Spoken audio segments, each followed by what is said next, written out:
Hello again, everyone. Welcome back to Friday Lego Building. How's it going?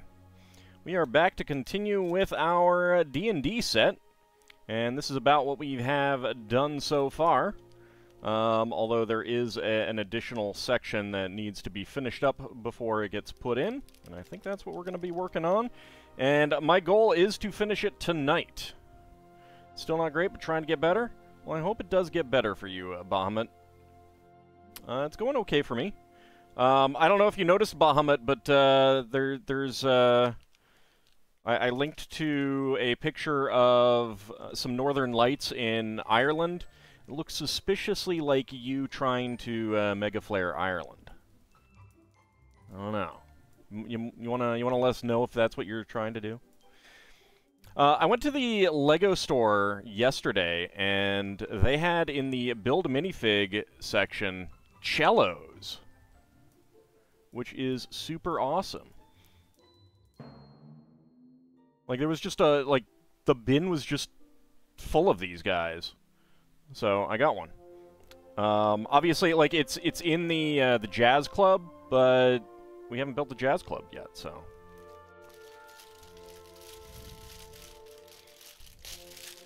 I mean, there's a Lego violin, and it's smaller. Might have been you, but listen, you were trying to hit a spider and missed.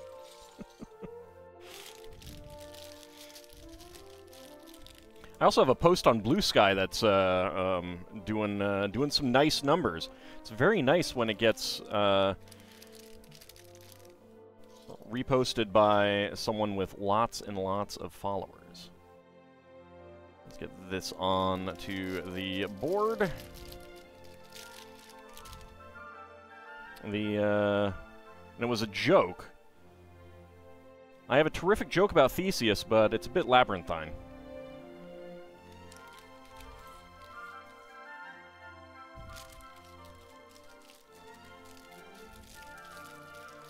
Might get a set this weekend? Well, I hope you do. And I hope you enjoy building it, whatever you get.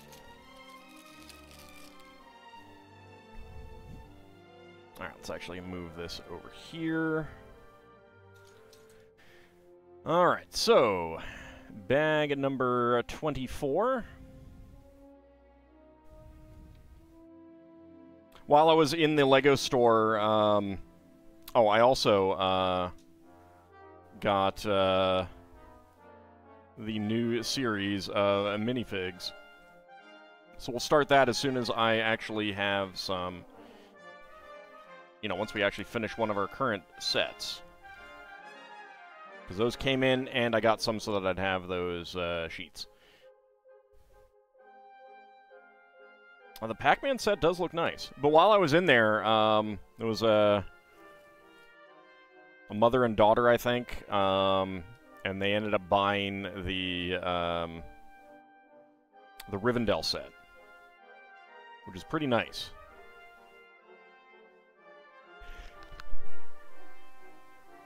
Pardon me. There is supposed to be a gift with purchase for the Barad-dûr set coming out a little bit later this year. And that is going to be the Fell Beast with 3 unknown at this time minifigs, which seems pretty, obvious what figures it'll come with. And if it doesn't come with those figures, it's definitely going to be a excuse me what moment? You just built the family tree? That is a nice looking one. I have been thinking about getting that.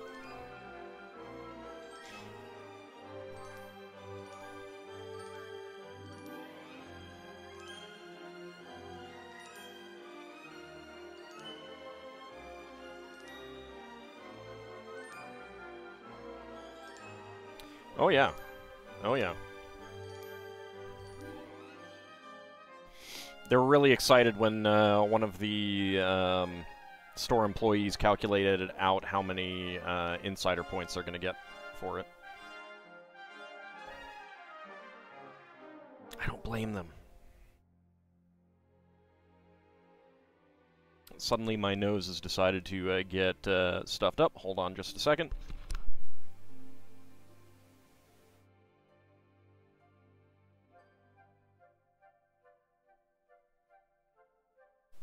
There we go. Sorry about that. Alright, let's see. 1x4 up there.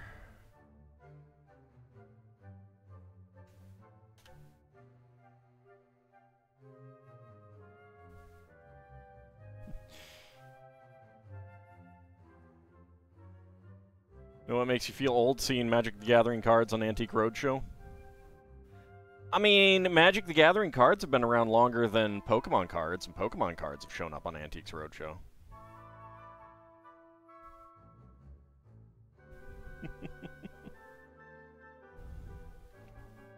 See, that doesn't make me feel old, because I already know I'm old.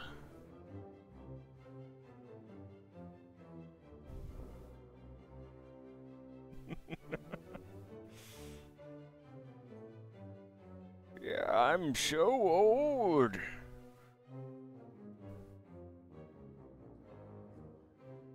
Trying to remain 21 years old forever? Good luck with that.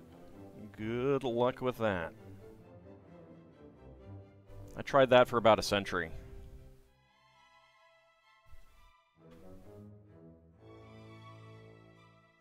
Did not work. So how is everyone doing today? Ready for the weekend? There's some very impressive pictures of the Northern Lights coming out of the British Isles. Just waking up in the morning with aches and pains that were not there the day before makes one feel old. Luckily, I don't have that problem, but my issue is more along the lines of waking up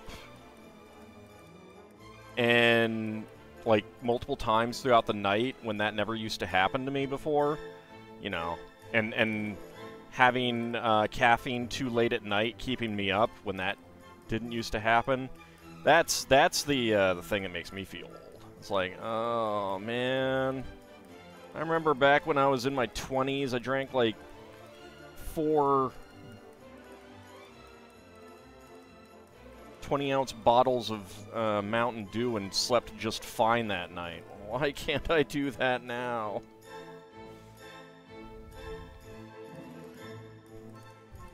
See, that's why you should never be a vassal, you know?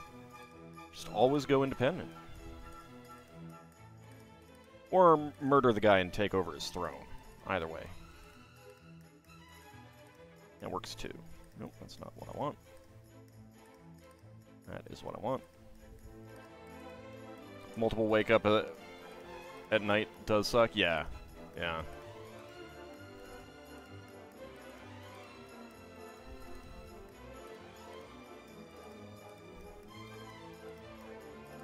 And there we go.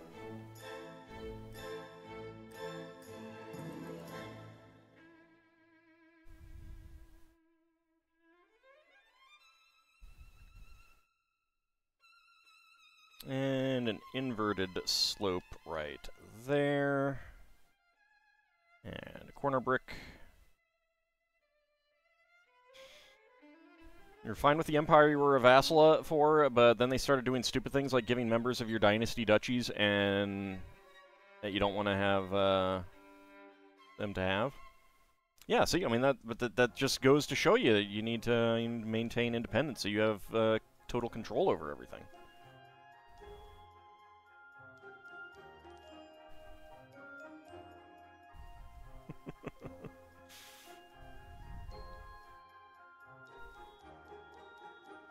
I hate it when I give out land to people, and then they go and like marry their heirs to other realms and get inheritances and stuff that I don't want. And it's like, I did not give you that land so that you can then merge your territories with someone else. That is a no-no, sir. You are not allowed to do that.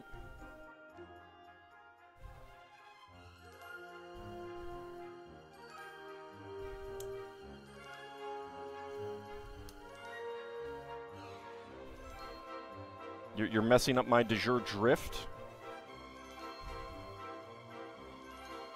How dare you?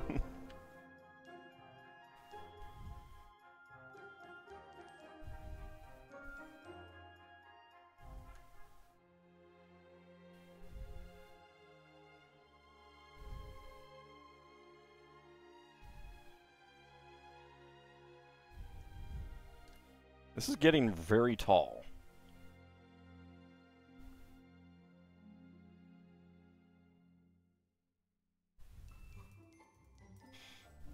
Aquapane Kingdom is huge. Alright,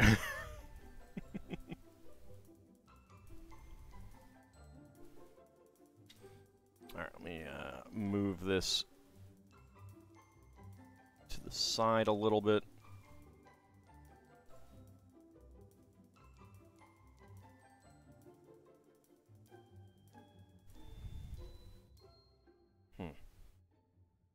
Can't really get it very far to the side.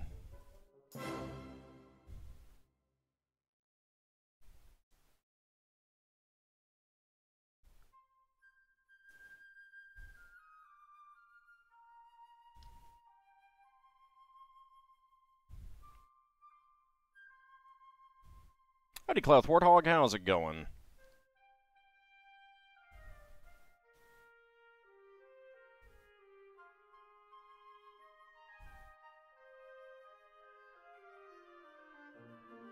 I think we're almost done with this section. Brown cone.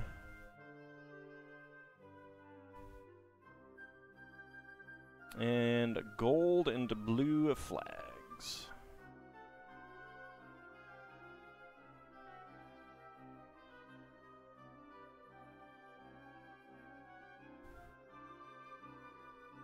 Alright, there we go.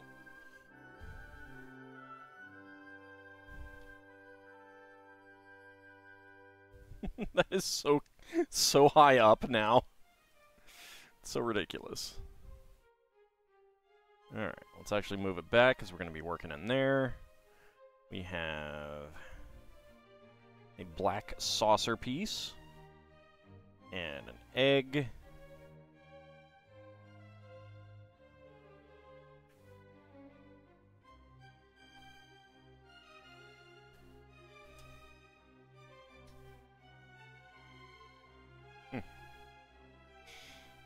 There's another duchy that's now de jure Aquitaine, but you can't remember the name of it. It's up in Wales. Perfithlad or Gwyneth?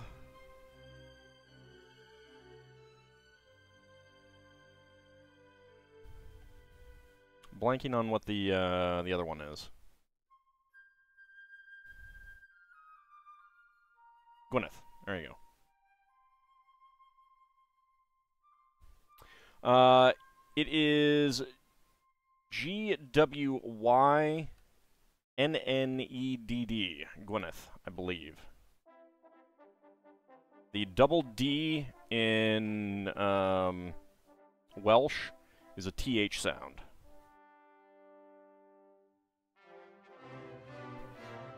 You'll never remember that. It's okay. That's what I'm here for.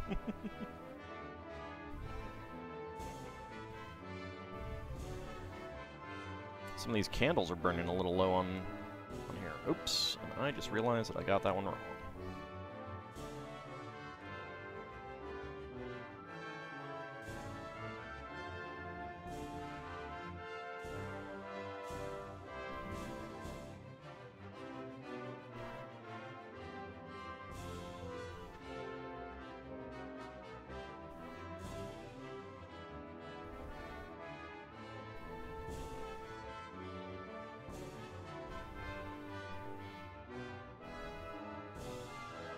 Welsh is such a cool language.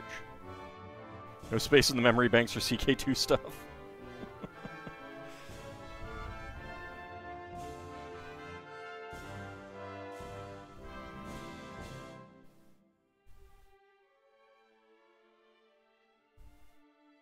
Get all of these candles around the egg.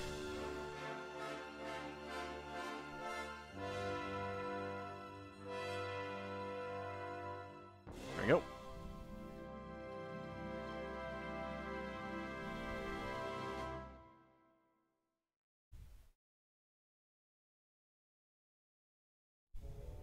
Okay.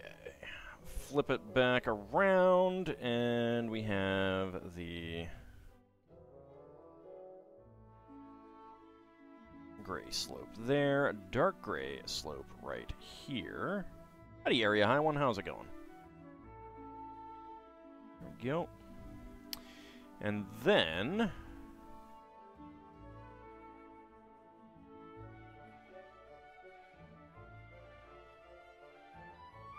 one by one tiles.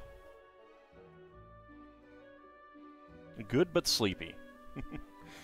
I know the feeling.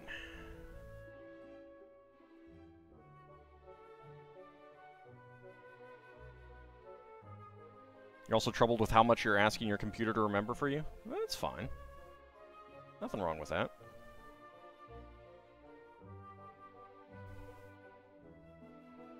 I wrote it down on my computer so I wouldn't have to remember it. You know? Yeah?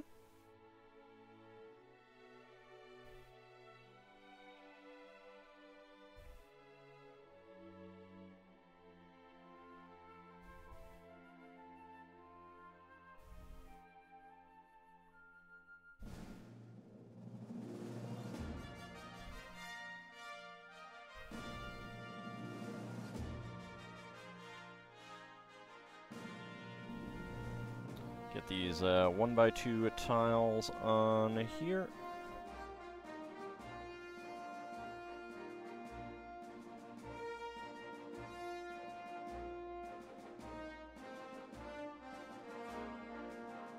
Squirrel!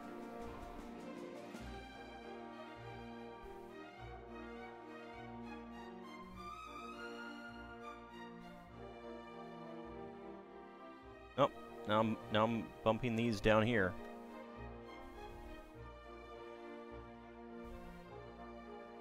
There we go. Alright. Now, rotate it around. Why memorize when you can memoize and then lose the note or spell something on it later? Well, hopefully you're not spelling it on the computer. That's not good. Shouldn't do that. Howdy, little bunny. How's it going?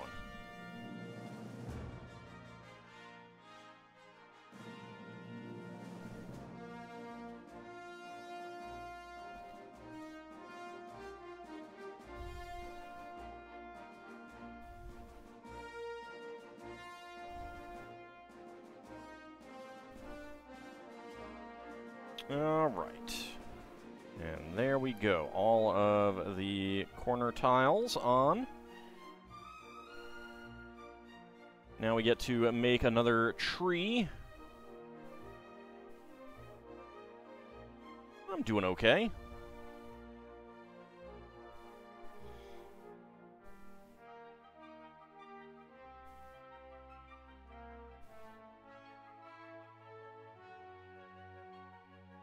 That on there, and then this one down the center.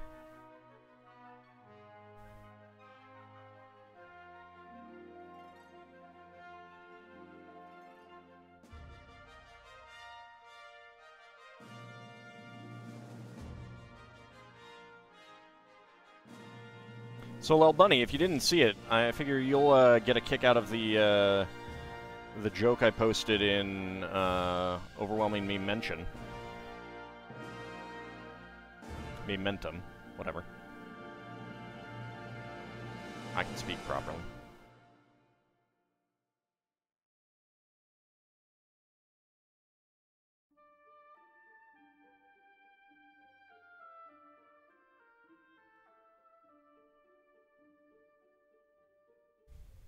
Yeah.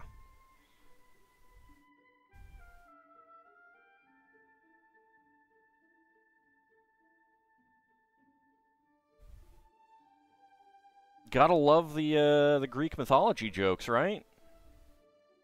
Meh. Meh. I'm hurt. I'm hurt.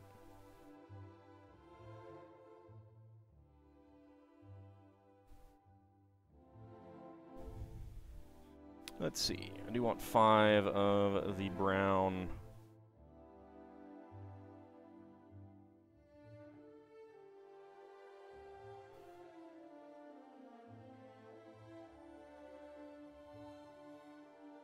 I mean, other people like it. So there. Let me see what it's up to right now.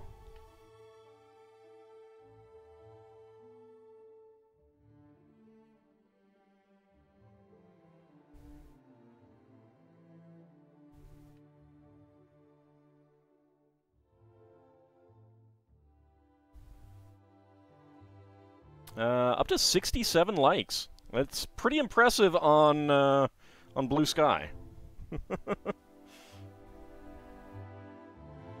So I'm pretty happy about it. Okay, tree goes down right in here.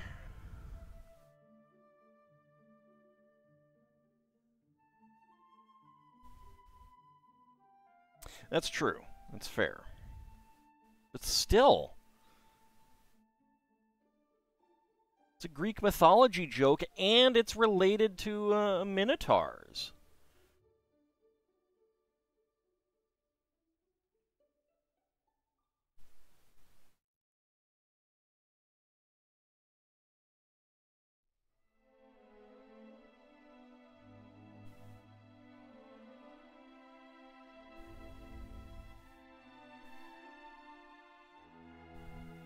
Okay, and that goes right there.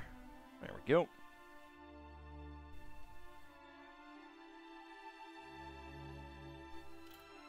And we bring in this part.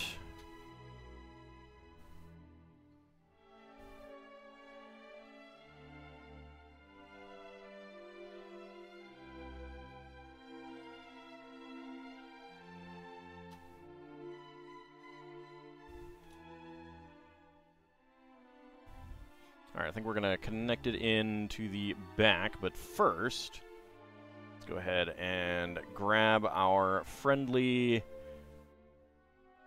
tavern keeper.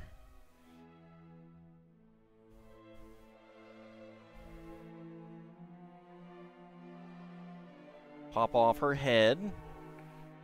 Let's get our, let's see, should have the cloak in here.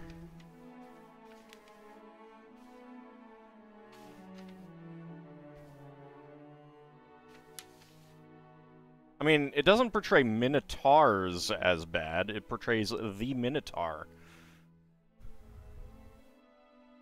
as bad. You have to get into non-Greek stuff before you actually get minotaurs as a, as like a species of creature, as opposed to an individual. Oop. Don't pop off. There we go.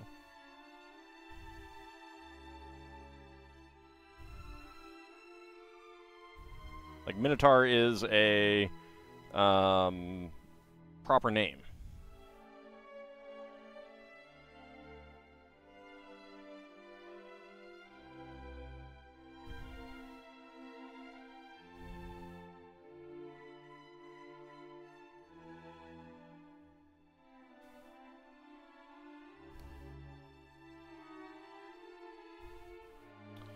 Alright, that is a Monkey Kid hilt as opposed to a lightsaber hilt. There we go. And our friendly tavern keeper is actually the villain.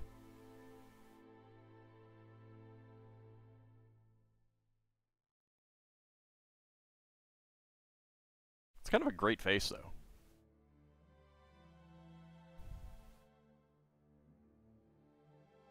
Alright, so spare parts. We got a 1x1 white cylinder tile with top peg, a dark red 1x1 cylinder plate with hollow stud, and a gray 1x1 tile as spare parts.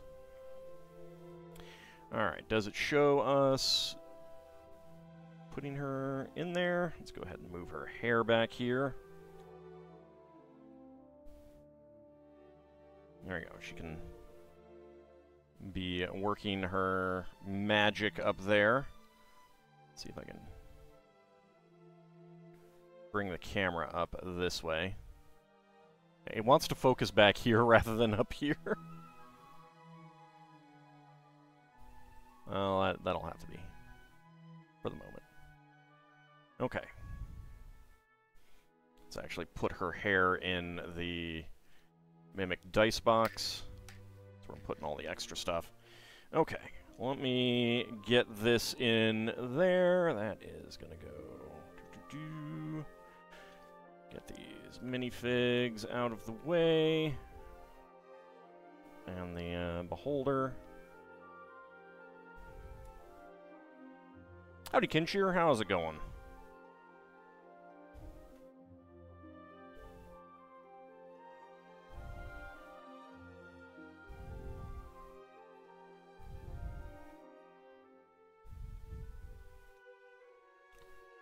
Where can I lift it?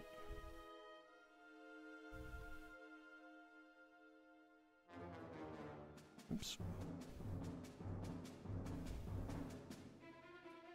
Actually, that'll work.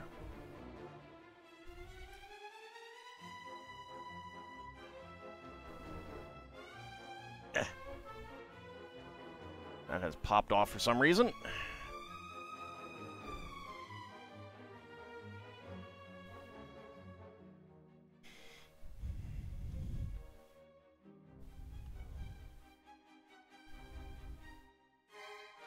Okay, what if I take that off? Yeah, that's why it's got a regular Technic pin rather than a...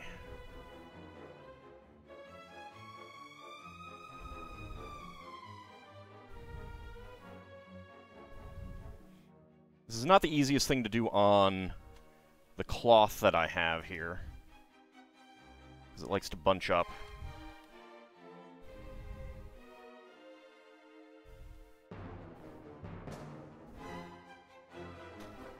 There we go.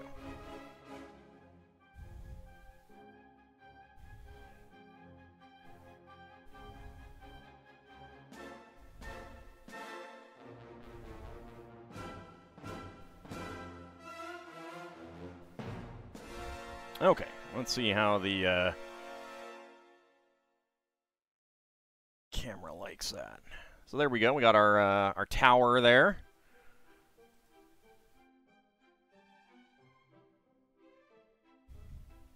So that's pretty cool. And I'll go ahead and put our minifigs and our owl bear back here.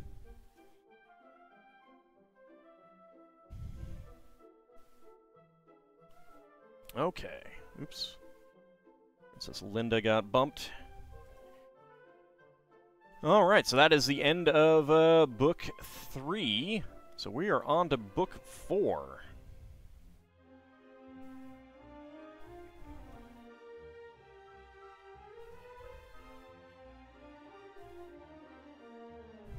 There we go.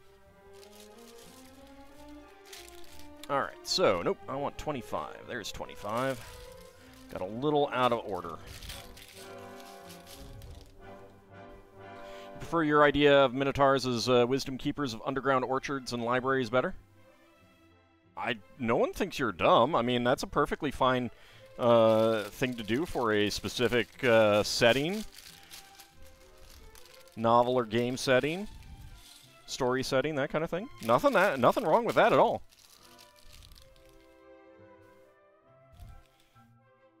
That's not dumb.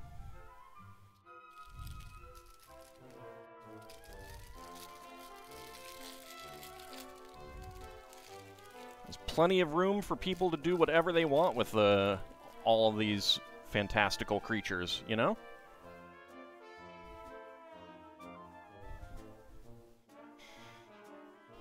Alright, so, dragon time.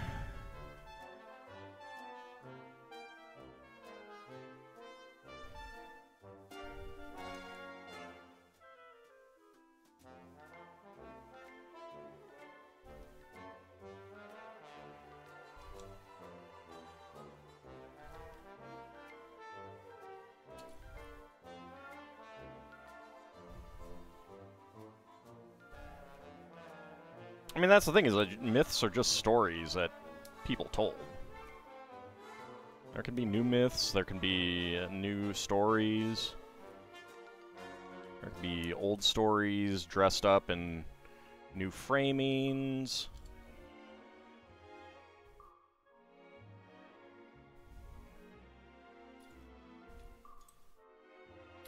I forgot to mute my other computer. Yes, other computer, I know that you updated Adobe Acrobat. I don't care. I'm not rebooting the computer just for that.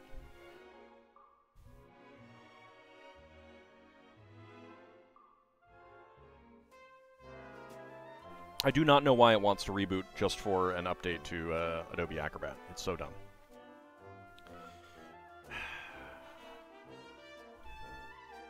Stupid Acrobat. Right, dark red 2x4.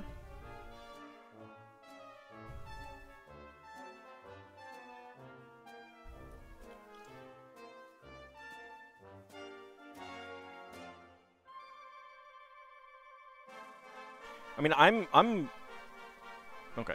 Just using I misinterpreted that. I thought there was going to be studs on the back there too. Like I like for D&D settings and just D&D settings. I don't necessarily wouldn't do this for other kinds of settings. Like Final Fantasy can be completely different, but. I like having, you know, a lot of traditionally evil monsters, creatures, and stuff like that. And then having the ability to have those that reject that and are different. It's one of the reasons why I don't like Ceramorphosis in D&D for Illithids. Because if that is the only way to create new Illithids,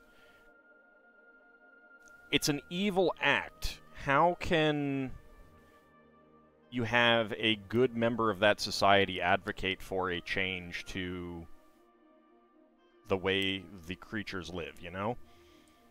To be good means to advocate for the extinction of your entire species. That's pretty, ugh, you know? I don't like that.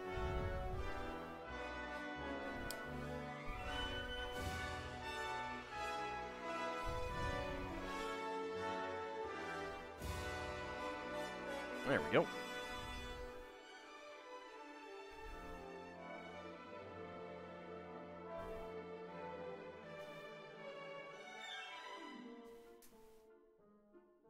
Oops. Should go right there. You can see the darker orange there, which is a new shade this year. We have gotten that in one other set so far.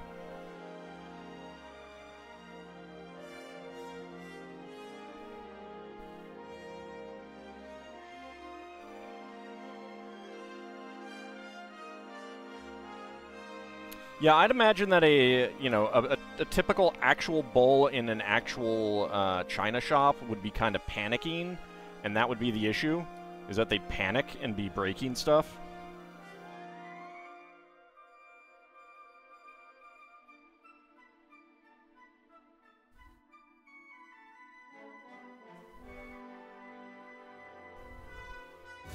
Like, I'd kind of figure that that's the origin of it. Okay, we're flipped around to get that on there. Okay, flip it upside down.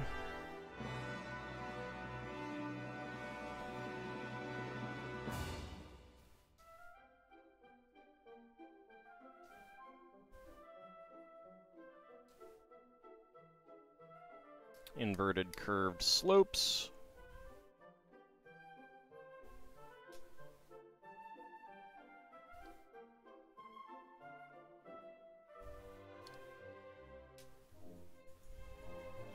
And then these inverted curved slopes.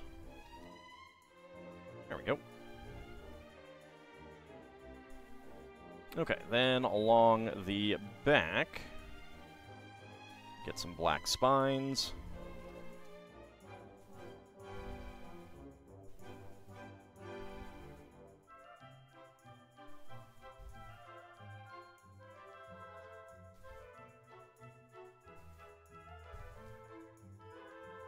Alternate small and large ones.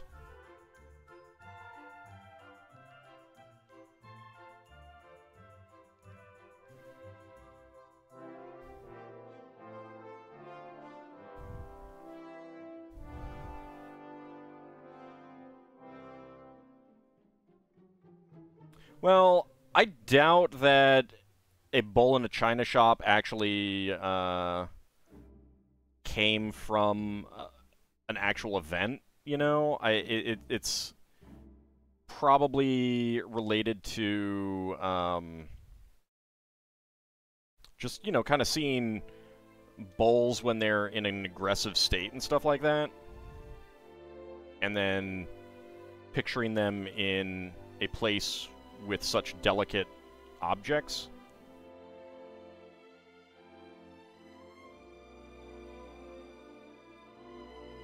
I mean, I don't know exactly when they started calling that type of porcelain china, but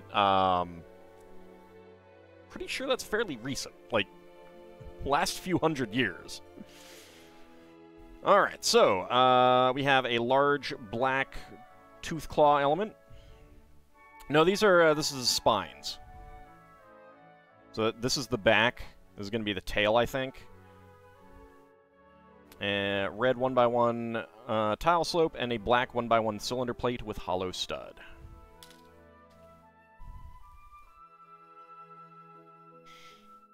Rear legs are probably going to go on here. Alright, bag number 26.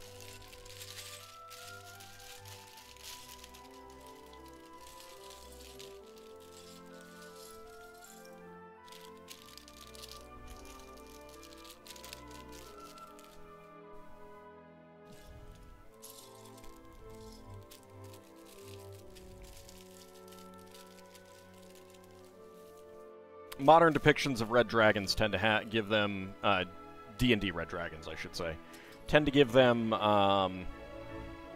large black spines.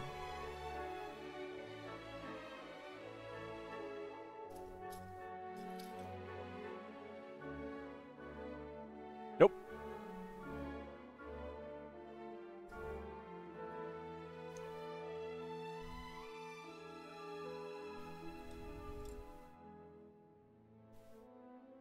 Alright, there's that. Get a dark red 1x1. And these 3x3 quarter dome elements.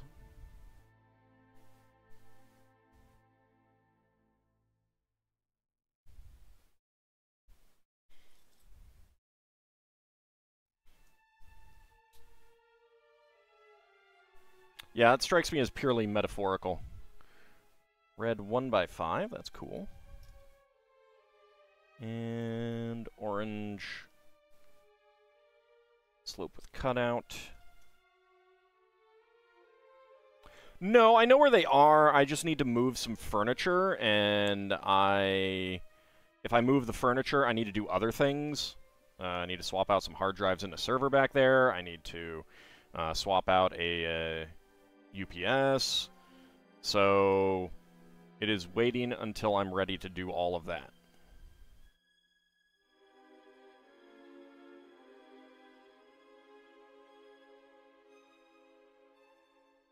Alright, there we go. Get that on there. I think the wings will attach in there, probably. It's not much of a connection point right there, though.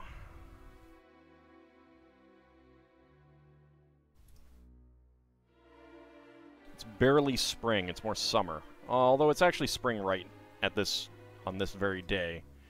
But it's going to get back up to summer pretty soon.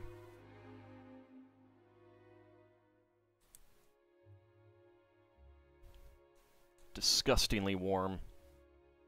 Humid. Gross. Foul. Blech. It's already summer there? Yeah, it's been summer here. It's just today is, we're pretty lucky. Like, 52 degrees out right now. But it's also been raining all day, so I can't even open my windows and doors. 88 today. Yeah, we've had some 90s already. It's very gross. Quite a few 80s and high 70s and stuff like that, and that's coming back.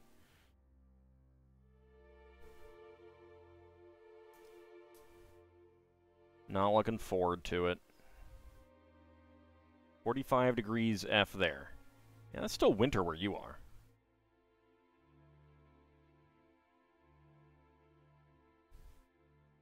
Just gotta rub it in.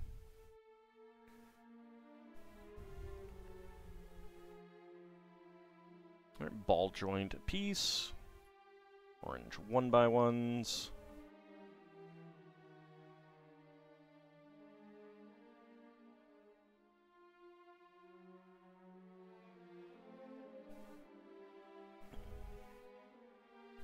How dare.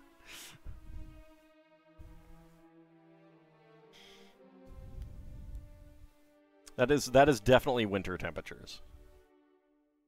You can call it what you want, but them's winter temperatures, sir.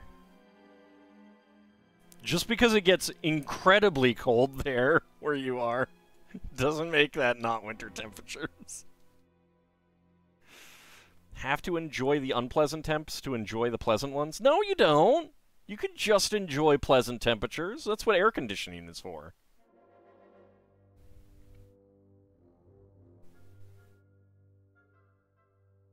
.33 is definitely winter temperatures, too. I'm not disputing that.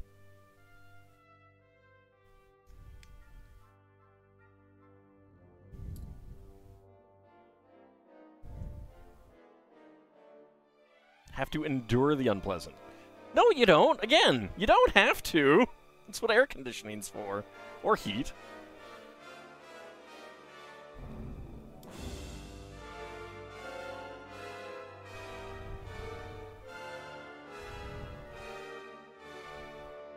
Maybe PGW Chaos, but it has been raining all day.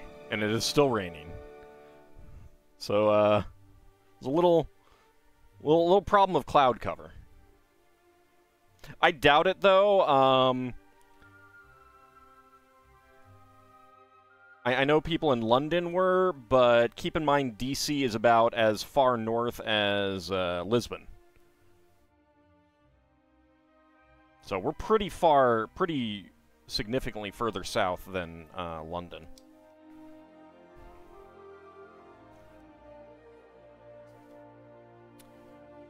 $50 to $70 is spring temperatures, Bahamut. I think you just don't actually get summer there.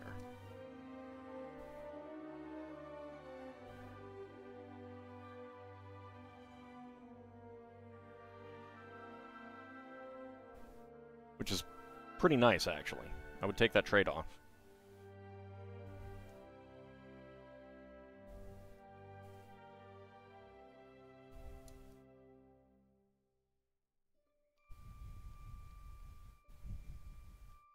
My cousin works for the National Park Service at a park in Virginia, and was looking at... They have, like, a display of... Because the park that she works at was, like, the test bed park to see how the National Park Service would work kind of thing. And so there's, like, survey pictures and stuff like that from over 100 years ago. And it's just, like, everything covered in snow during the winter. And you just do not get that anymore here at all. And, like, she's further south than where I am right now.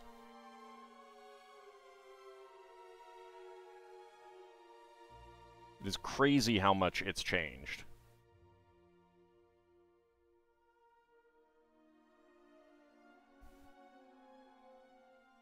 '80s plus is summer, yes. Yes, that is summer. Maybe you just have a week or a couple days of summer. That's what I'm saying. That's what I'm saying.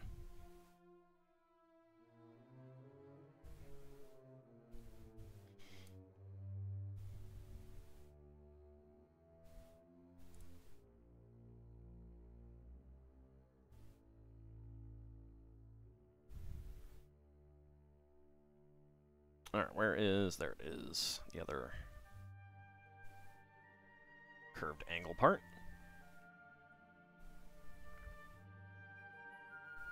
Alright. And right on there. There we go.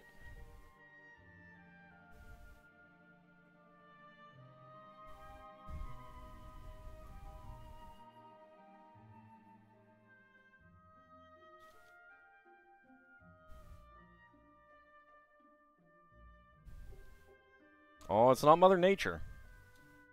It's all us. We done goofed. We done goofed. Big time. Like, seriously goofed.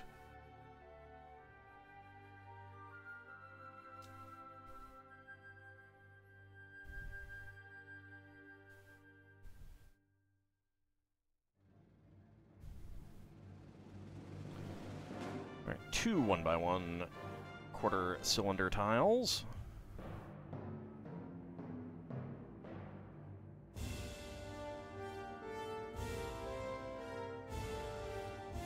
There we go. Also, I missed that part. Whoops. Alright.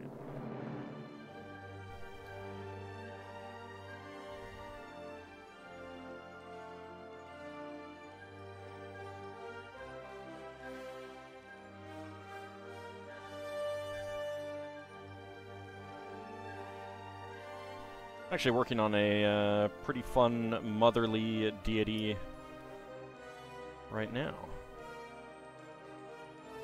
There we go. A little bit of a gap there, but that's okay.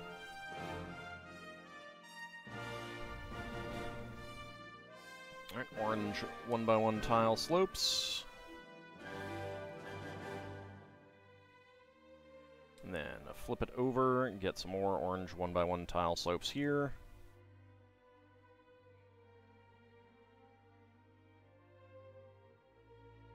So far, this dragon's colors remind you of the Chinese parade stuff that I've built. Yeah, I can see that. A little bit more gold in those, though, and more teal.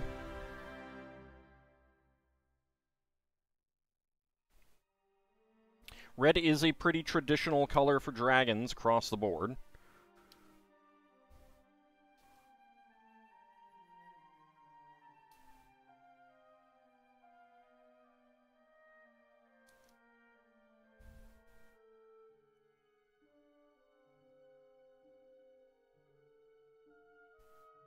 Florida, the state government has been pushing against references to climate change, which is insane. Yeah, I know. I also saw the, was it like a bill to eliminate mandated water breaks for outdoor workers or something? Also insane down in Florida. Alright, spare parts. We got 1x1 tile slopes in beige and orange, 1x1 plate in dark red, and red 1x1 quarter cylinder tile.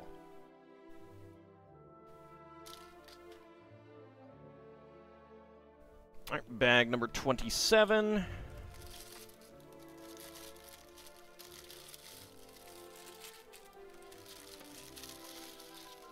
My bags got out of order.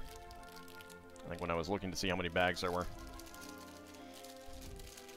Howdy, Mad Martin. How's it going?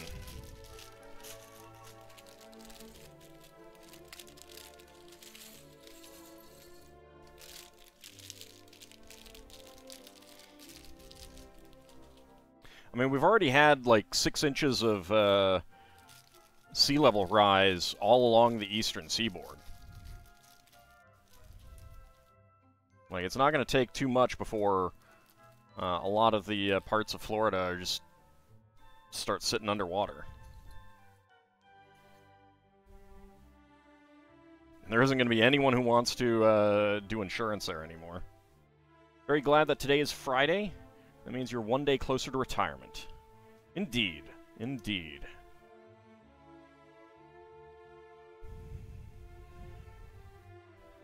Days roll by. Each day brings us one day closer to our final year. At work, of course, is what I mean.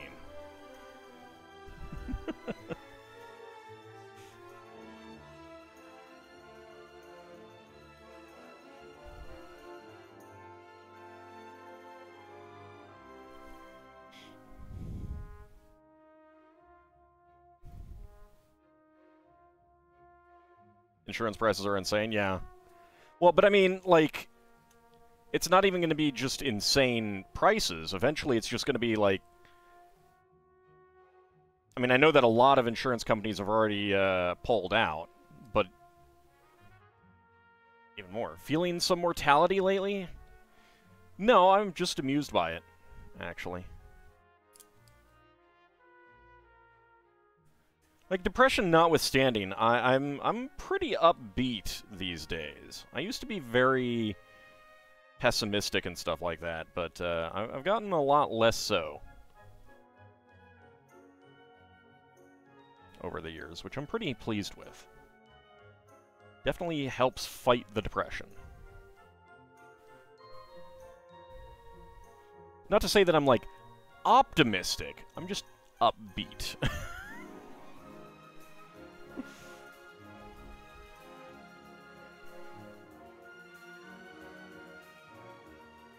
A lot of places you only have the state insurance of last only resort. Yeah.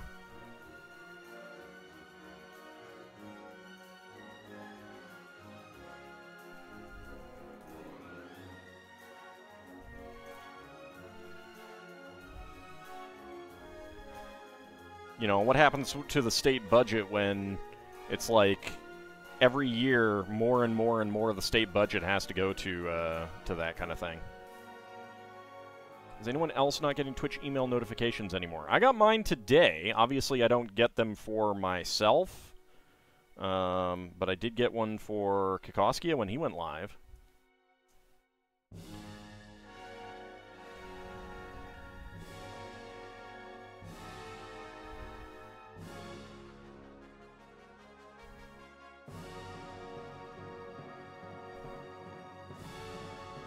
It's a really interesting way of locking this in. Having the alternating brackets.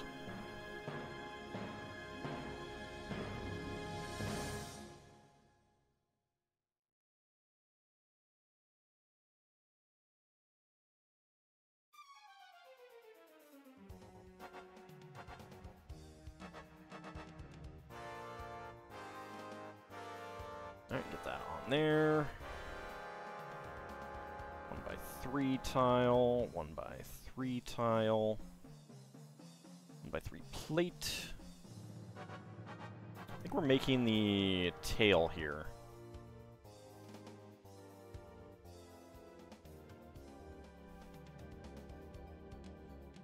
Blame internet for being internet.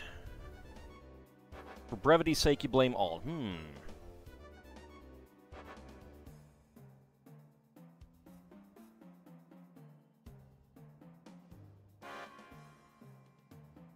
I mean, it is possible to turn off email alerts and stuff like that.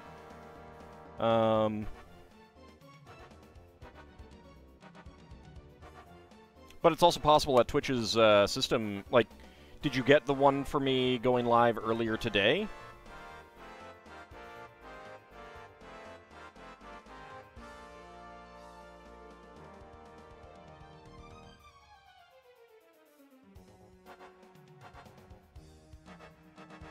And you checked your alerts. Haven't received any for a week or so.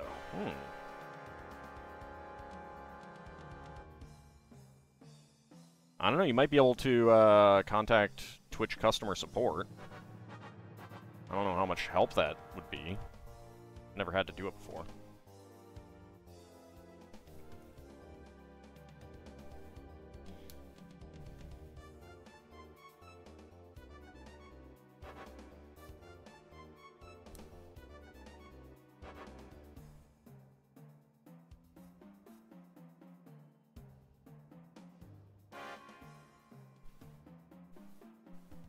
From anyone, me, or anyone else you were cheating on me with. Cheating on me? I'm hurt.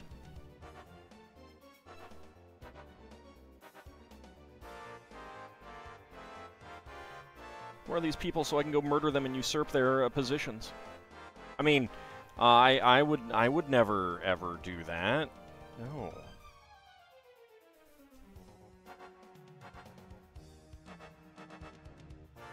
You're cheating on me with a pizza? So you're just sitting there watching the pizza, huh? disgusting. So perverted. The main one, the secret one you use for signing up to Ald's OnlyFans, but meh.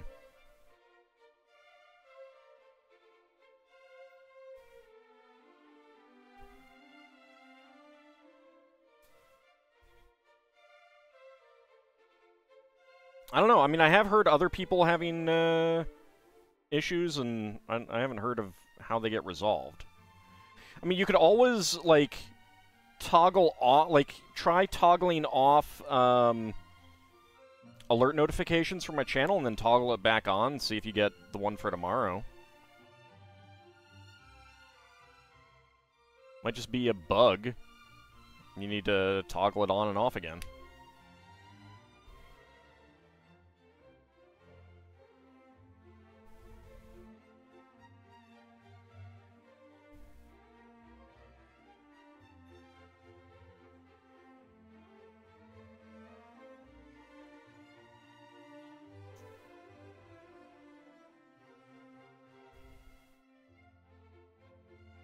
It's not a huge deal, to be honest. You're just curious if it was only you. Yeah, it still sucks, though. Like, if you, especially if you actually use those notifications.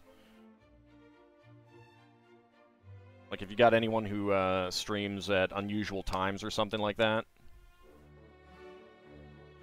Still have a glitched playlist on YouTube where it randomly hides a third video, shows up on your end, but not everyone else's.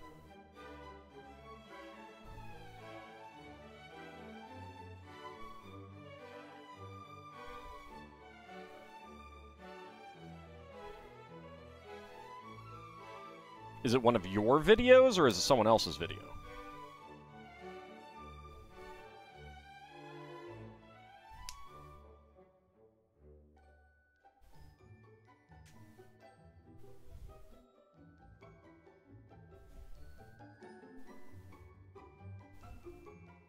Howdy, Shield of Hope. How's it going? Your video. Are you sure that it is not unlisted?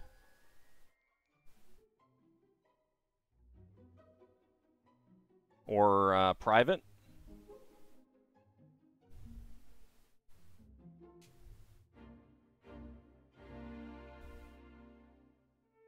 It's listed and is public.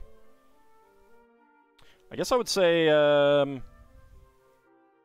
remove it and put it back in then.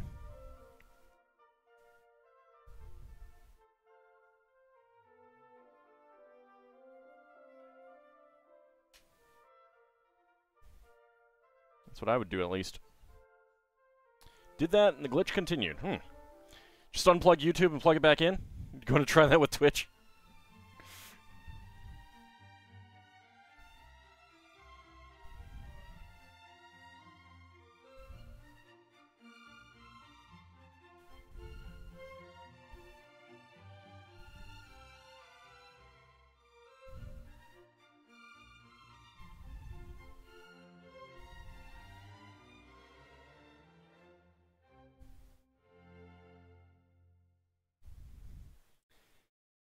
I was used to love, and when I say love, I mean not love at all. Those help desk tickets that I'd get where someone is like, the internet won't work. And it's like, no, the internet is not, like, the internet is working. That's not the problem. You've got something else going on. Please tell me what is actually going on before I come down there so I know what I'm getting into. Never worked.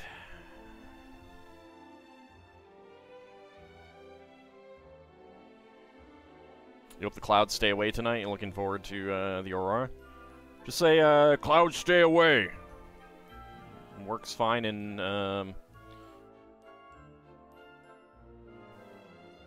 Lufia. Of course, you have to use an item too, and that's monsters, not items. But you know what? On second thought, that probably wouldn't work at all.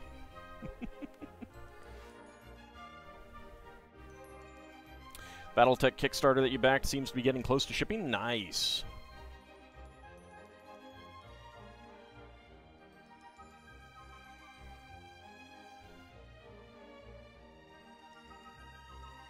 I mean, it was always something like they're having a problem with, like, logging in, or,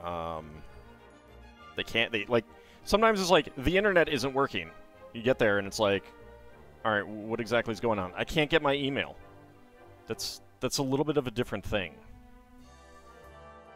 This is a long dragon tail. Yes, dragons tend to have long tails in D&D.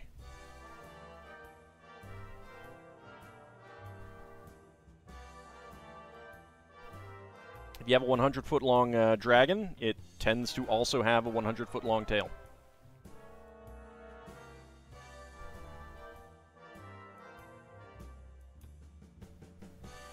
Remember one time talking about Mars and Venus, and if they have remaining habitable life for them, you had a continued thought. If that had happened, would it have pushed humans too fast? Track space travel further? I don't think so.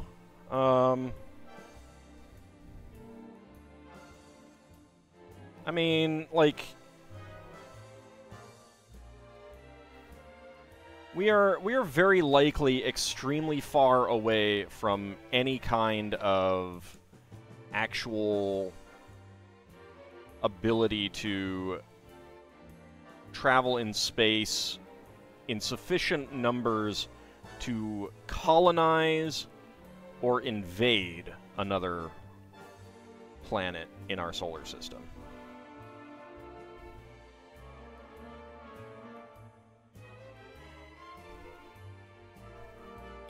Might push technology for speaking to each other along.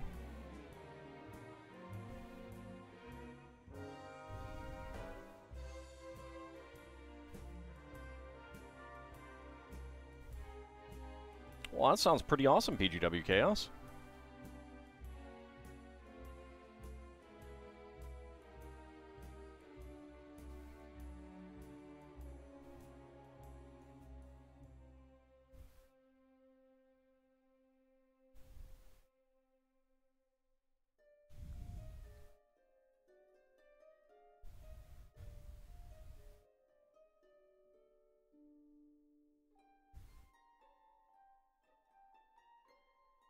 There we go. Okay, spare parts. We've got a black tooth claw piece, red 1x1 plate, red 1x1 cylinder plate with hollow stud, and a dark red 1x1 quarter cylinder tile. Alright, 28.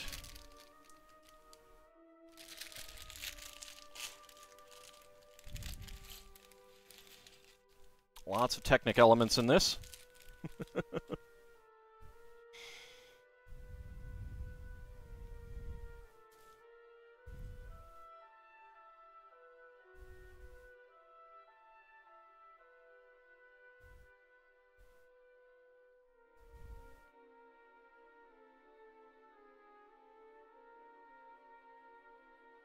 I mean, if we could get a an orbital elevator, it would. But yeah, I think the bigger thing is we need like fabrication on the moon or something like that.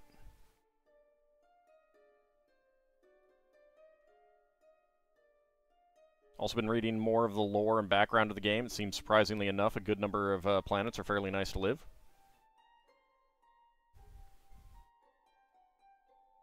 For some reason I thought Earth was lost in Battletech.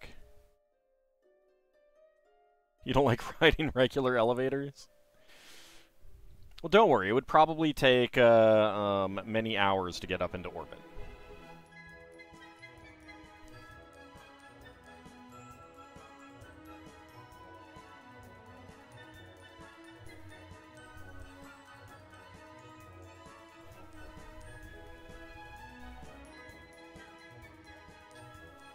Alright, so we got click hinge pieces, click hinge rotator section, and then a pair of click hinge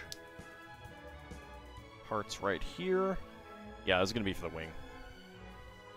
Pretty sure this is going to connect in there.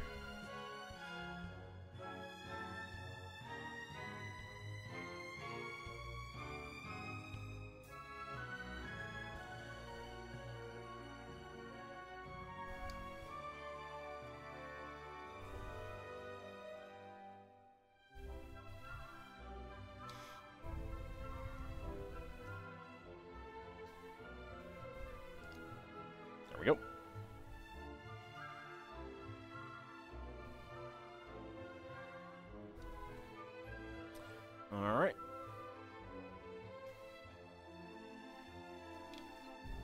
There we go. In Battletech, Earth Terra is seen as the crown jewel of humanity and was controlled by Space AT&T for a good while.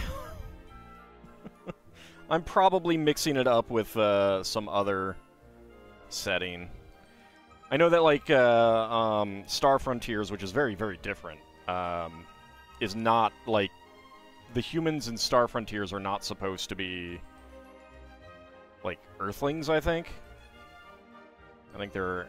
And, like, the homeworlds, I think, for most of the races are like, off-map or something like that. Space AT&T sounds horrible.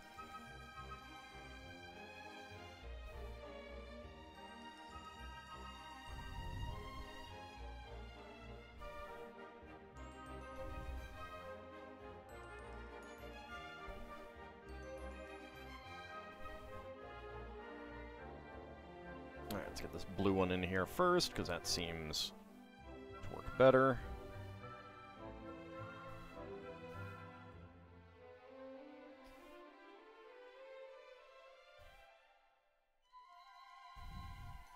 Well, I mean, Lil Bunny, you would kind of want to, because the tail slap of a dragon is not fun.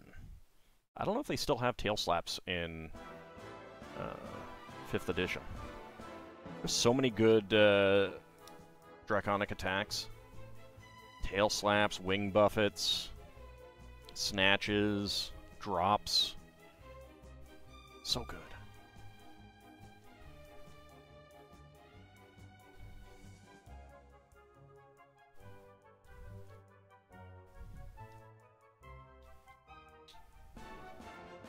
There we go.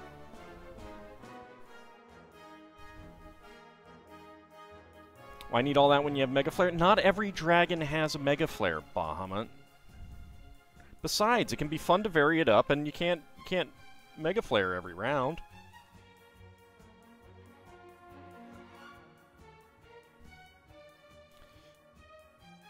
Ah, I actually want 2 of these.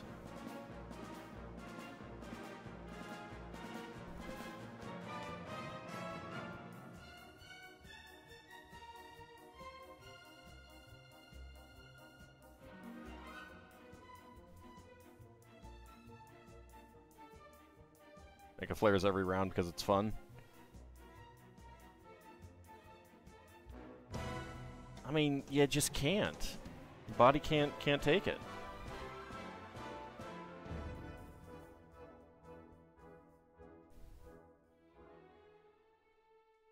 Even the Dragon Gods can't do that. Howdy, Boogers. How's it going? I did get the Mimic Chest, yes. It's currently holding the extra heads.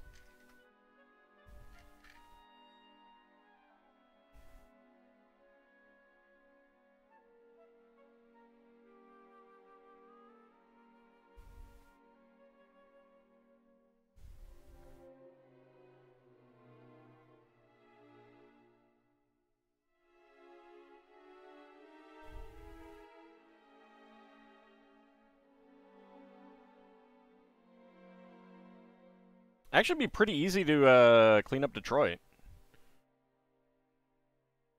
Be a great place to house refugees, considering that there are so many empty houses there.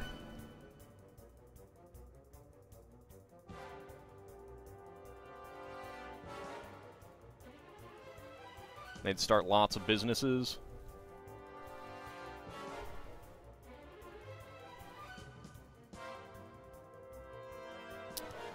I got that wrong. Alright, that needs to go there.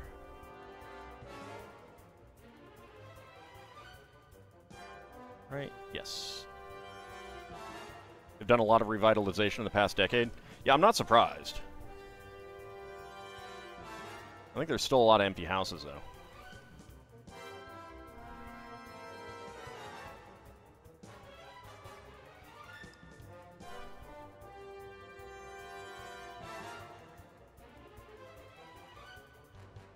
Portland, Oregon, and Salem have tried to revitalize by getting rid of jobs. I don't think that's quite the way to do it. I think you need more housing. I think that's the best way.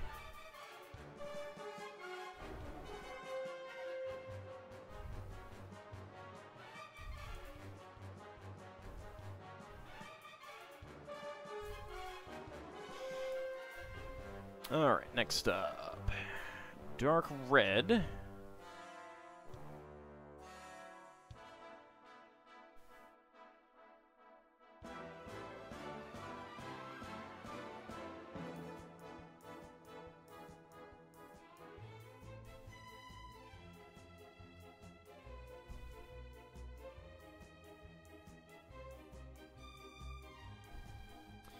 We need 3 reds. Okay.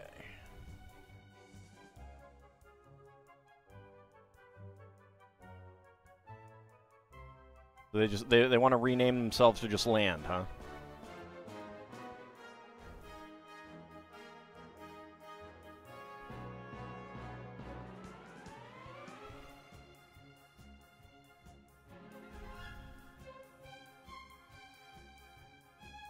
Well, another way to revitalize is to actually get rid of cars in dense cities.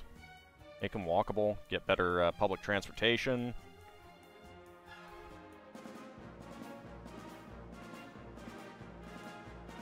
Encourage bike use. Line the avenues with trees.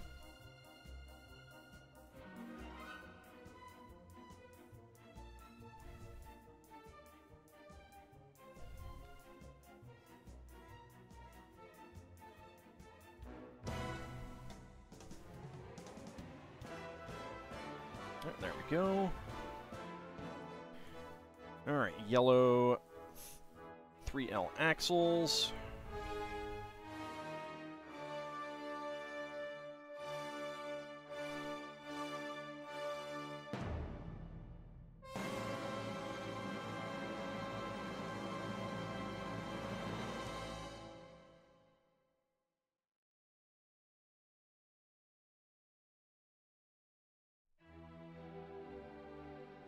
There we go. Alright. So that will go on right there.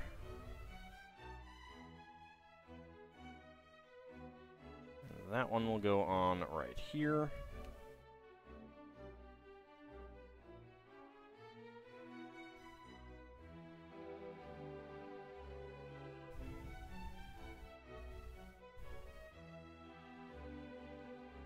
Alright, get our number 4 connectors. People just need to use photosynthesis. Actually, that reminds me, speaking of Florida passing dumb laws, they also passed a law against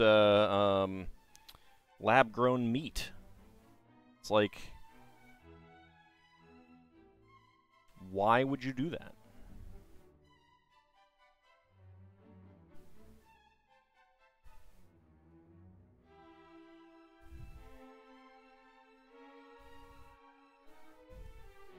There we go, get that on there.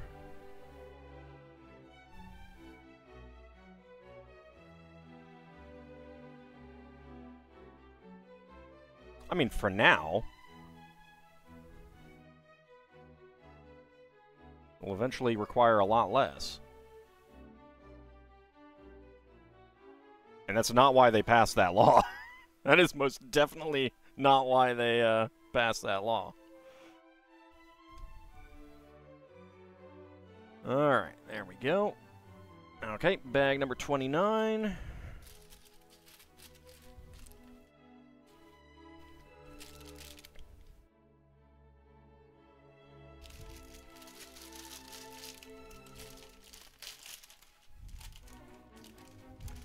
Have I seen your governor? I have, that's true. Yeah.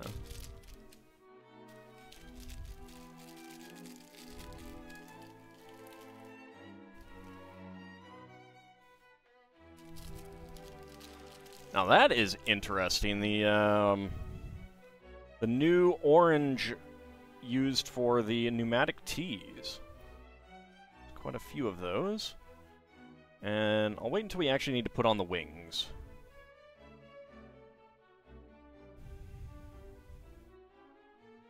Okay. Now we have number 3 connectors.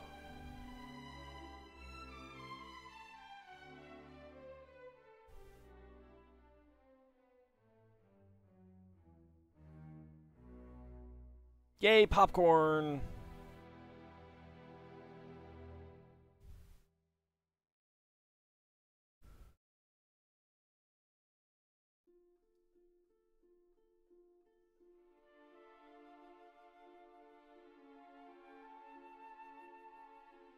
There we go.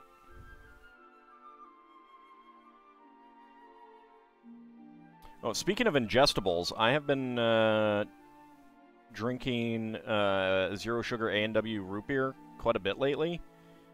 And damn it, now I want one. I opened my mouth, and now I want one. Really good. Really, really good. I think I've sung its praises before.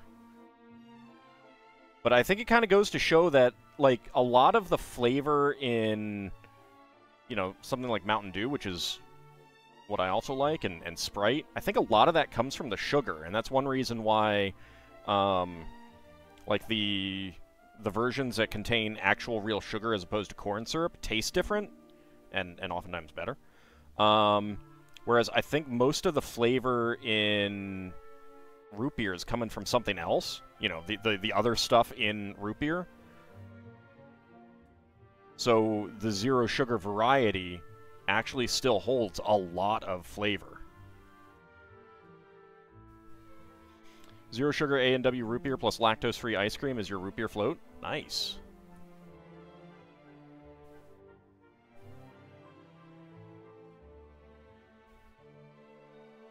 Like, I was impressed at the, at how decent the, flavor of, zero sugar Mountain Dew is, but it's still significantly different. Whereas A&W root beer really is not significantly different. And in fact, there are definitely times when I've had a root beer and just felt that it's a little too sweet, like a little too candy-ish. Yeah, sassafras is a carcinogen, so it does not have sassafras in it anymore.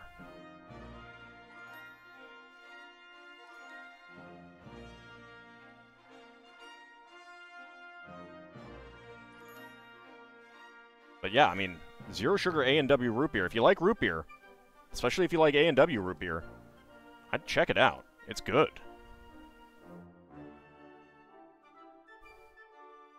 I do like vanilla. I don't know about vanilla Coke. I haven't actually been a cola person for quite a while, so...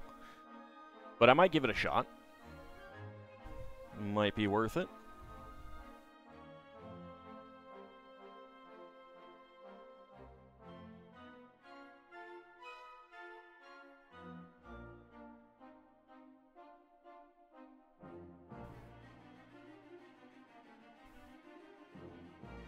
Alright, so we need 6 of these.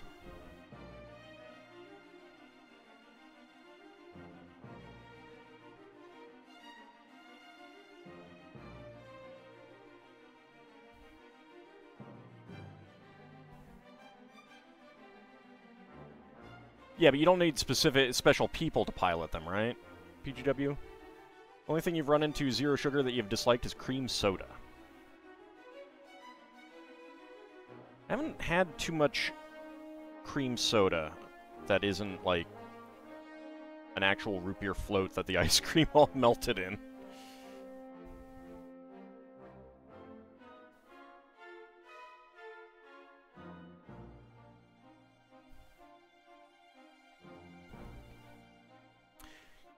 He mega flares because he cares.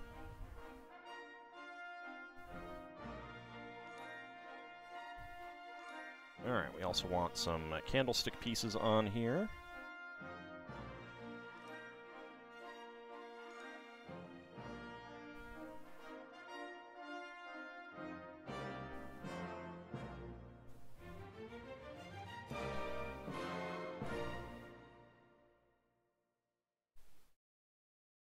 Yeah, I mean, aspartame isn't for everyone. I know one of my friends actually gets a headache from aspartame. So you can't really drink it. Is to find the rare sucralose diet. Oh, that's unfortunate. Alright, so I need 3 of these. For each one, so that is actually 6.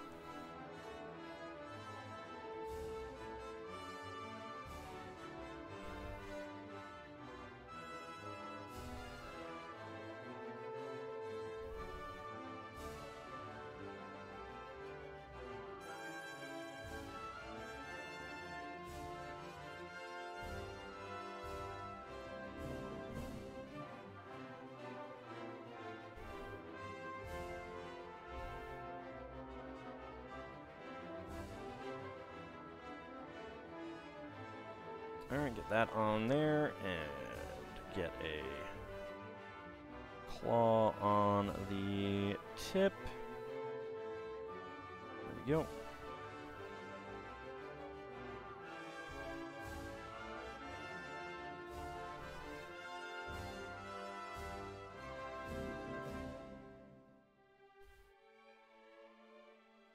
There we go. That's 2, and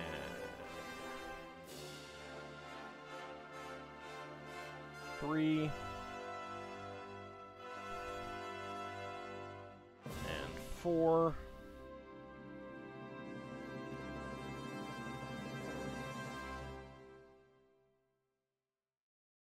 and 5.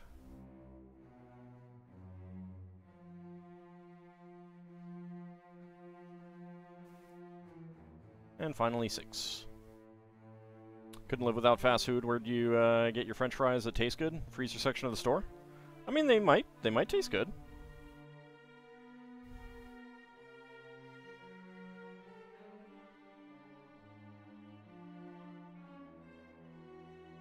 Man, now I want Roy Rogers fries. Why are you guys doing this to me?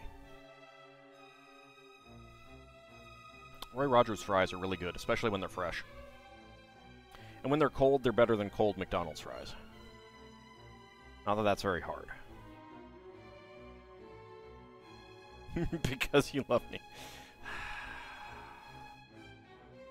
Do you? Do you? Sometimes I think you guys just live to torture me. What with your pickle jokes and everything like that.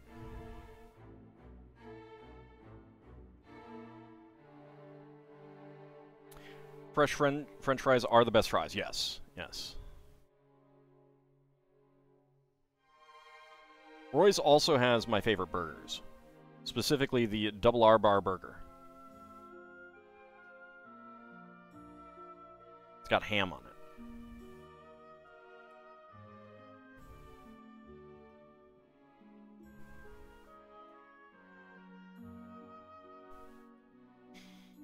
Okay.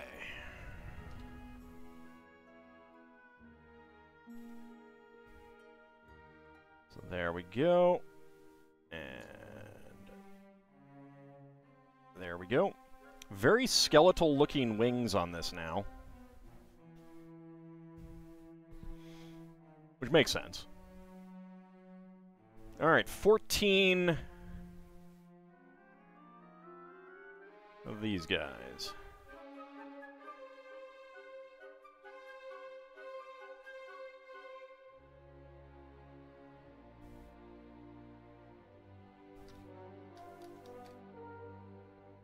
Three, 4, 5, 6, and 7. All right.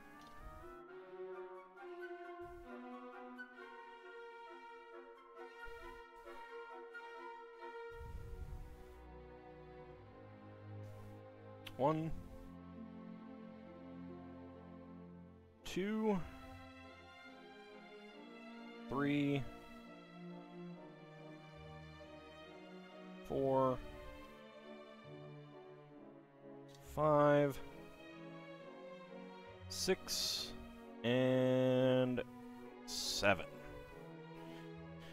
All right. And then Oh, only start with 2 of those, huh? Okay.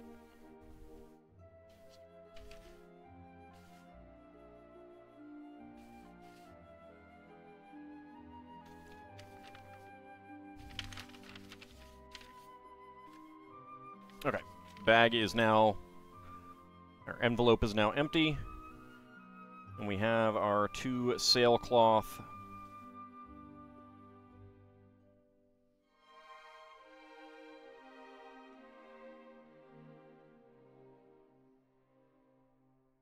Wings here.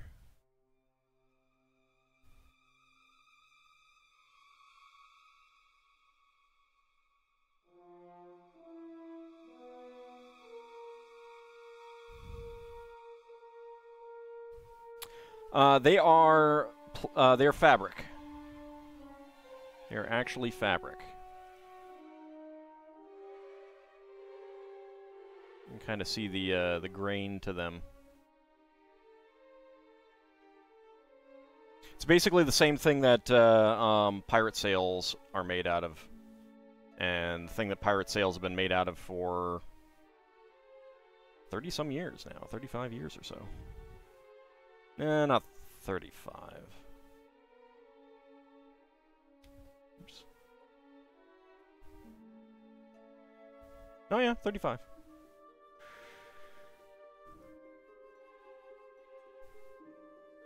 Okay, 16 more of these.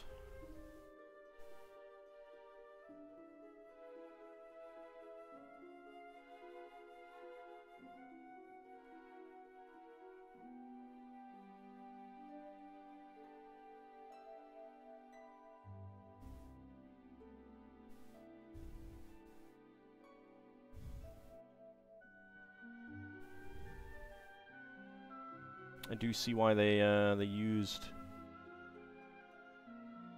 this shade here.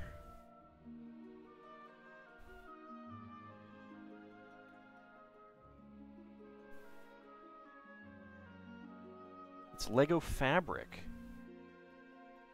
It's authentic Lego.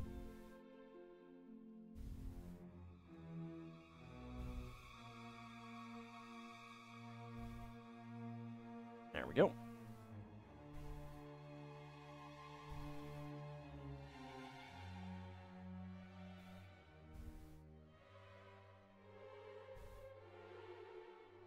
Trying to learn how to make fabric patterns like that, like the wings, so you can just make copies and then make other dragons. Well, you'd actually want to scale them down for some other types of dragons. But it would definitely be interesting to see the... Oops. That's the wrong thing. See the other dragon types. There we go. Get some dragons there in chat. Not everyone can use those.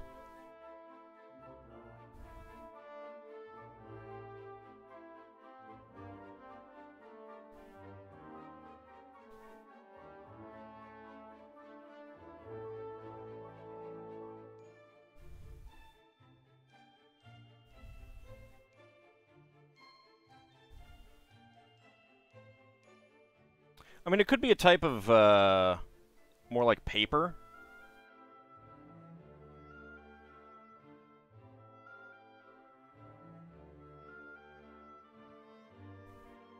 But then again, like, U.S. currency, U.S. bills are made out of, a cotton cloth blend as well.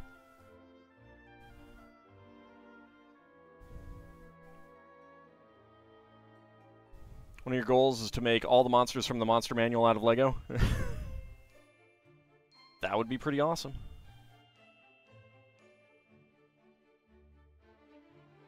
Fair number would need to just be minifigs, though. Your orcs, your kobolds. You could use big figs for ogres. It's true, an invisible stalker is pretty easy. Howdy, Kraken. How's it going? Although, as easy as it is, Kinshear, it did take 2 people to do the artwork for him in 2nd edition. Alright. Well, here are the wings now on the body.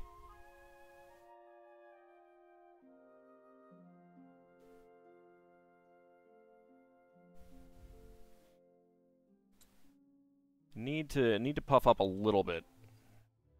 I'm not a big fan of the holes. Like, I kind of feel like that would make the wings not work quite so well.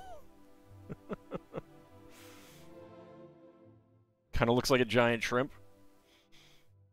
Alright, but we are going to finish up the dragon after I knock over the beholder in a few minutes. First of all, we have a spare red tooth claw element, large tooth claw element, red friction half pin, a new reddish-orange pneumatic T, new shade, and a dark gray 2L bar with stop. Alright, but we are going to take a short break from the dragon for some minifigs. So let's go ahead and get our sheets out. What am I going to start with? I'm going to start with that one. Alright.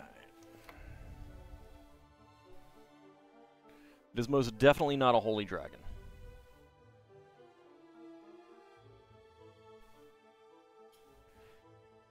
Alright, D6 for the column. 4, so we're going to the middle. And a D20. 13. 1, 2, 3, 4, 5, 6, 7, 8, 9, 10, 11, 12, 13. Alright.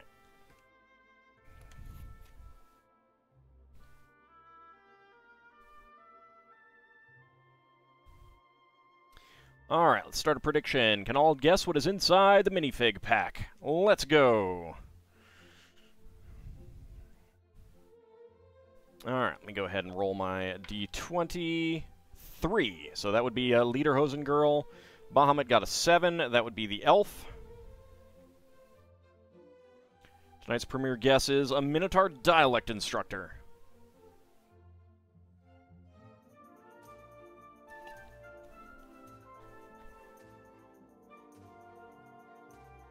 So would he be a Cretan?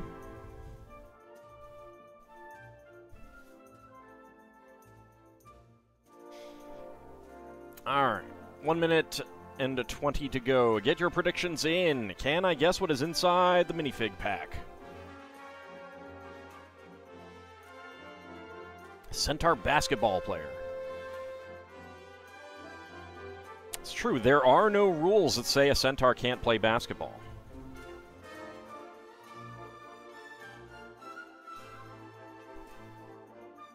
Alright, 50 seconds to go. Get your predictions in.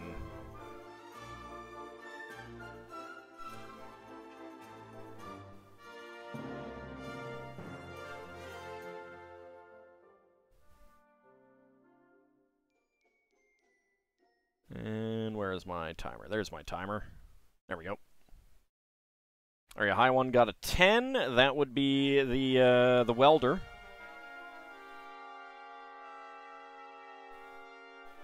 Alright, 20 seconds to go. Get your predictions in. Can I guess what is inside the minifig pack?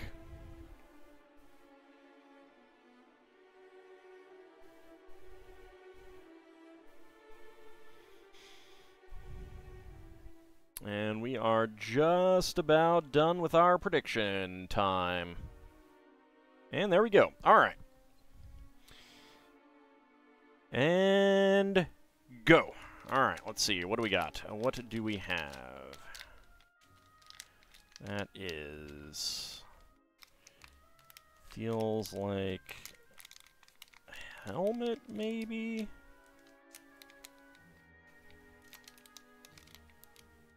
Does feel like a helmet. Okay. 23.36. I believe we have another Blacktron robot. Let's see if that is correct.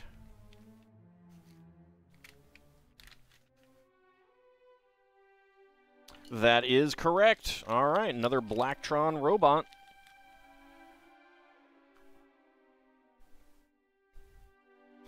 All right, so 23.36, so let's choose the outcome. 20 to 50 seconds. Who is getting the hams? Let's see. Shield of Hope and Luhi Sloughy. I'm probably mispronouncing your name. I'm sorry. Getting all of the hams there. Ice Oven, Kinshir, and Kerkraken going for within 20 seconds. Preskitch going for 50 to 60. Bahamut and Lel Bunny going for no. Got some hams there. Whoa, indeed. Alright, let's get his shoulder plates on.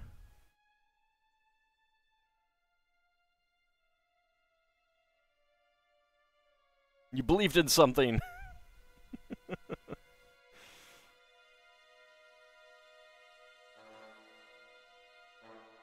And has a classic loudspeaker gun there. Alright, there we go. That would fit in well with our upcoming space-themed Series 26.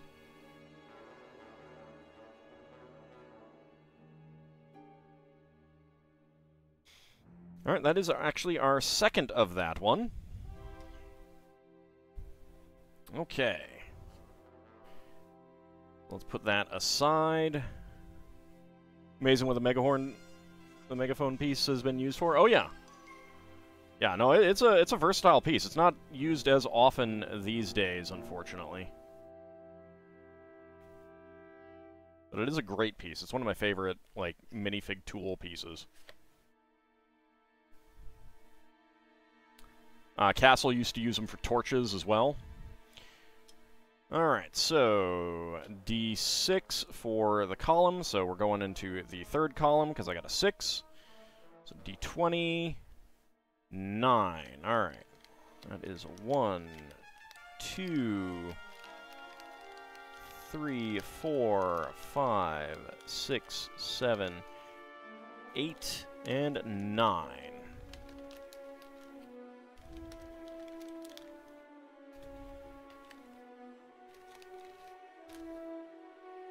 Okay. Let's start a prediction. Can Ald guess what is inside the minifig pack? Let's go. So we have lots of costumes for this one. So far, we have gotten the elephant girl and the spider guy. So let me roll a d20. You got a 6, Bahamut. That would be the birthday girl. I got a 14. That would be the plant.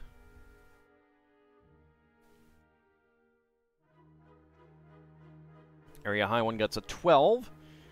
That would be the cat costume person with a fish. The fish. All right, minute 10 to go. Get your predictions in. Minotaur freelance editor. Give them some sympathy for their suffering. Well, give them my number. I got some editing that they could do. I need an editor for my D&D project, my deity project.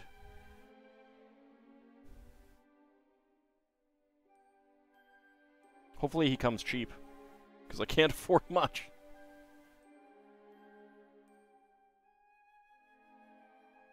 A centaur real estate novelist. How much am I paying? I don't know. It depends what their rate is. You bumped the... Yeah, I did bump the I there. There we go. Oh, no, I don't mean editing videos. I don't do that. My D&D deity project, Monster Mythology Update project, could almost certainly use editing because I am the only one that does it. And I have caught errors that have been unnoticed, unmentioned for months at a time. Okay, time is up, so let's see what we get. All right, and go. All right, let's see.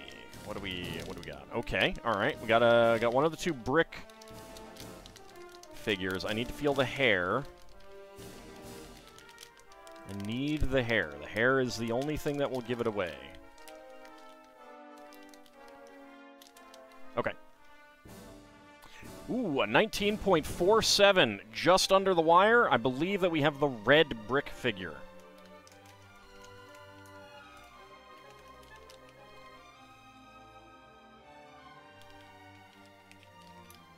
Oops. Is it correct? Yes, it is! All right. That is a hard one to get right. Because this is the only piece that is different. By feel.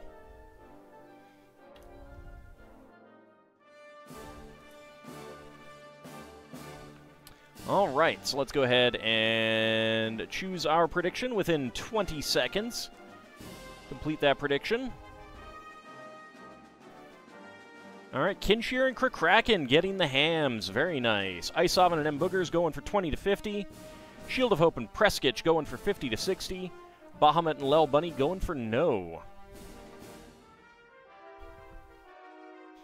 Yeah, just a little bit longer and it would have been over 20 indeed.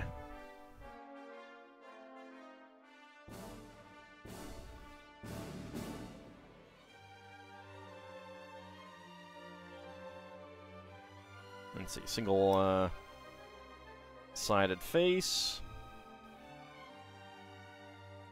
Get the hair on there. And he's holding a 1x1 plate.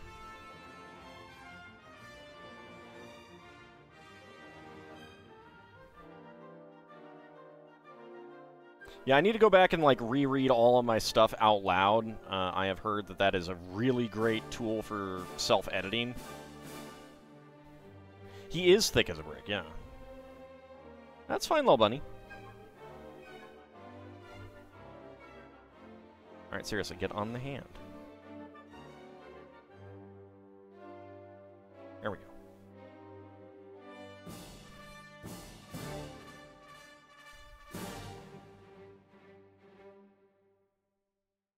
So I think they've done bright green, red. There's blue in this one. There's pink in BAM. Build a minifig. I didn't mark that down. All right. So there we go on that one. Next up, and I actually have a new app to use for this one. Let me actually get my sheet out.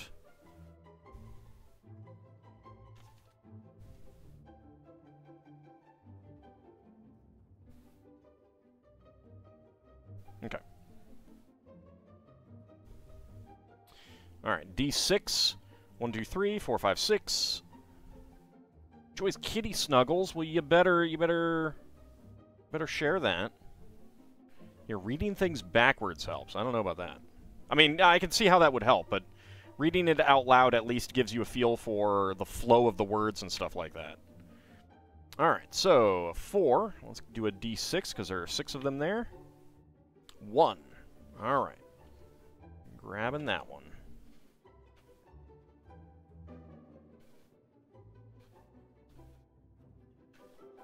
There we go.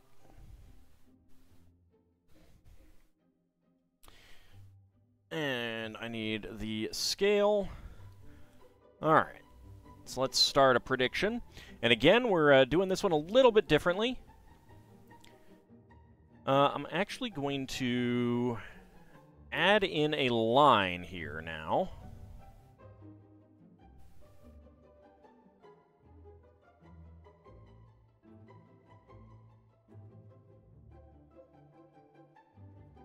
So we got yes with a scan and then no. Just so you know, the yes with the scan should absolutely 100% get it correct, so that is a very safe bet. You like teleport without error spell, and there are other people you'd visit first. Aww. Kitty snuggles. So mean.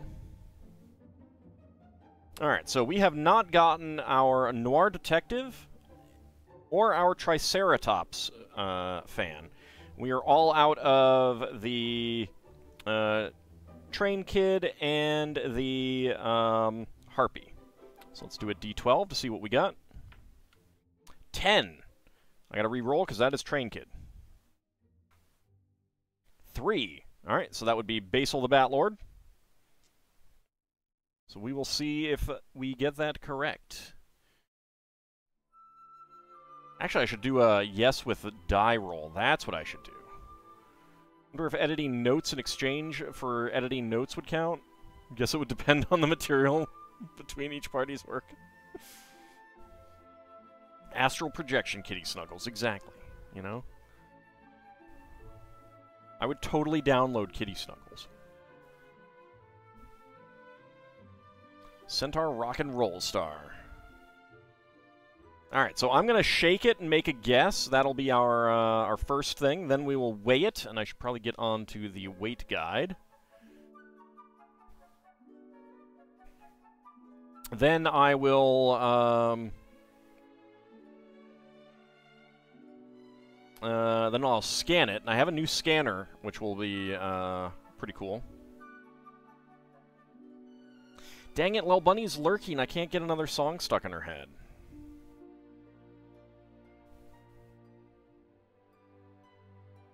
Alright, predictions are closed. Alright, so let me go ahead and shake it, and I'll see what I think I might be.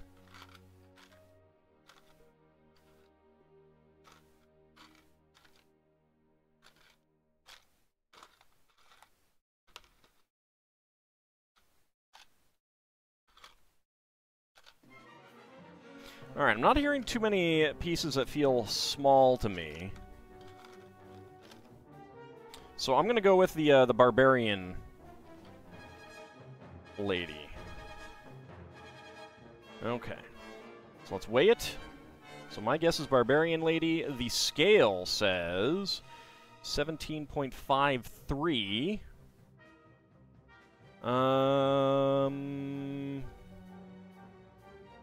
Trying to remember whether this goes high or low. I think these are high, so...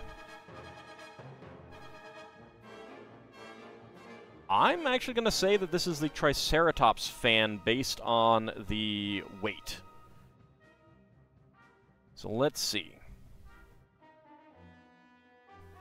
Alright, so my the weight I'm saying is a Triceratops fan.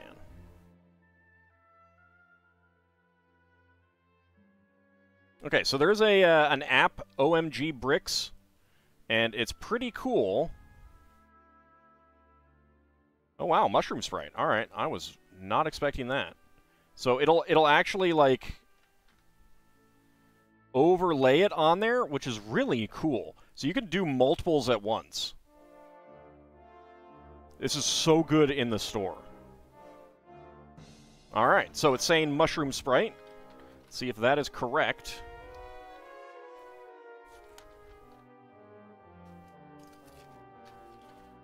Yeah, so if you're looking for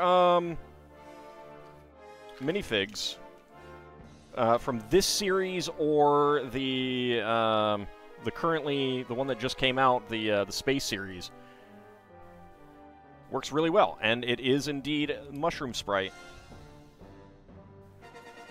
So let's go ahead and mark that down.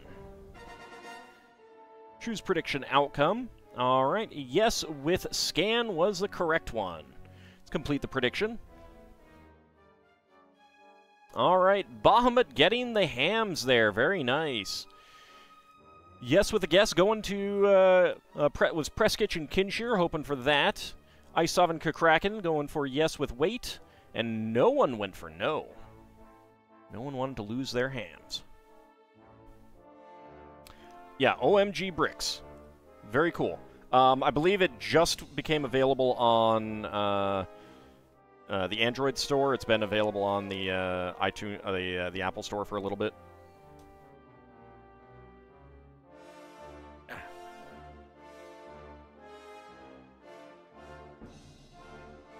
You just downloaded it? Yeah, it's really good. It's really cool. Even the mushroom sprite is happy about it.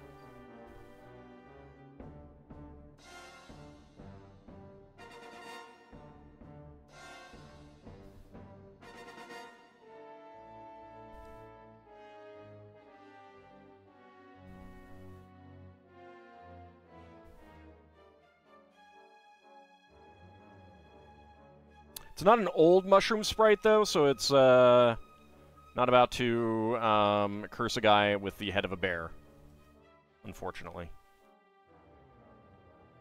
Until he does a good deed. All right.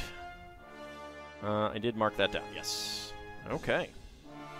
So that is our set of minifigs for the night. Let's go ahead and get back to building a dragon. Not a mystery, a dragon.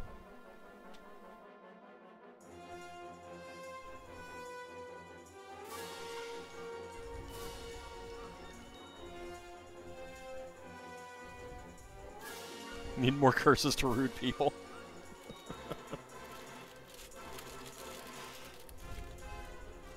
I love that movie. It's such a fun, ridiculous movie. It's actually, like, really well made, it's just the dub is terrible.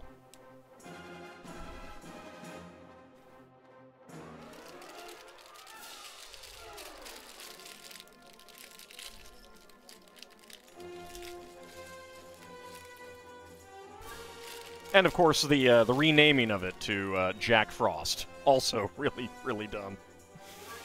So good. Alright.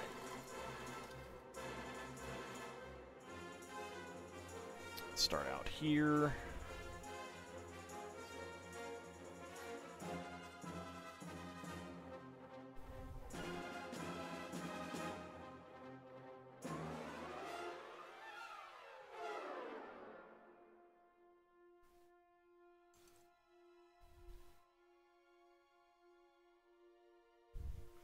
And we want the new orange.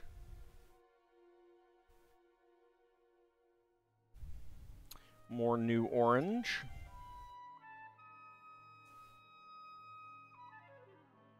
And we are getting red, yeah, alright. And that goes right in there. It's actually pretty cool.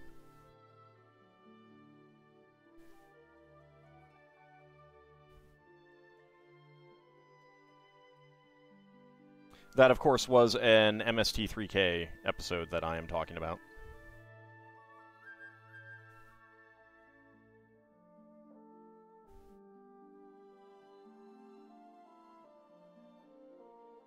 Alright, dark red angle plate.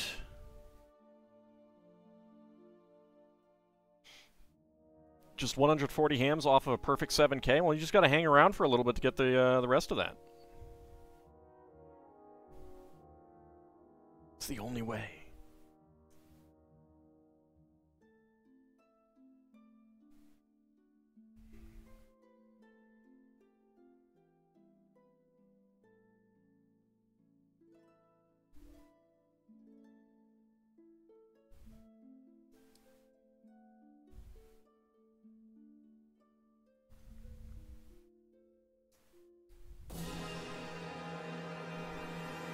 I mean, that said, it's no Sinbad.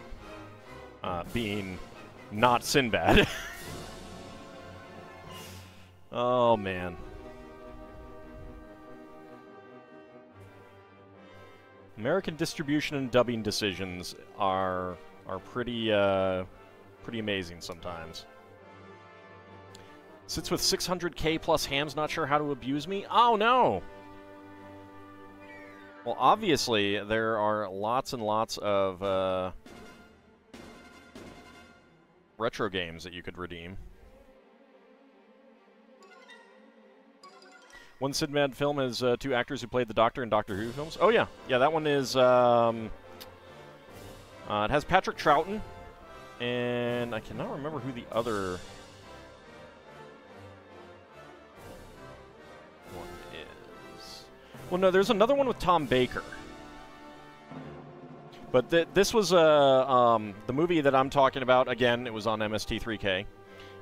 It came out because of the glut of, like, it was renamed to a Sinbad film, to be a Sinbad film because of that, all of those Sinbad films doing well, like Harryhausen special effects and stuff like that.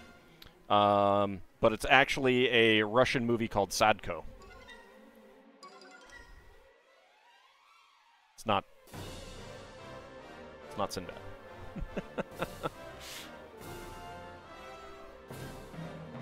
I love that one too. It's so good.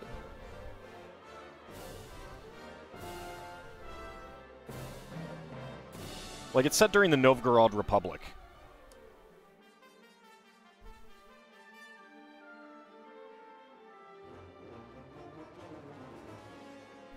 And if you know anything about the Novgorod Republic, it's pretty obvious. It's pretty obvious.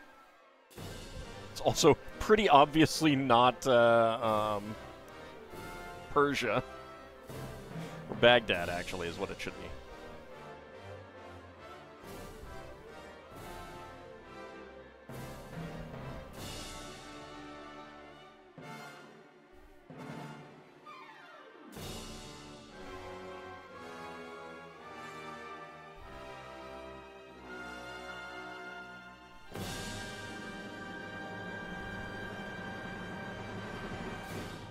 Tom Baker is definitely my favorite of the Doctors.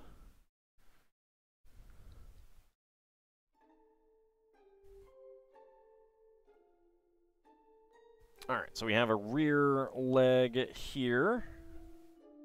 That gets right in there.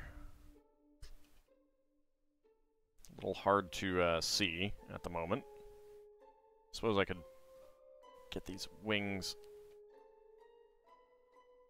up. There we go.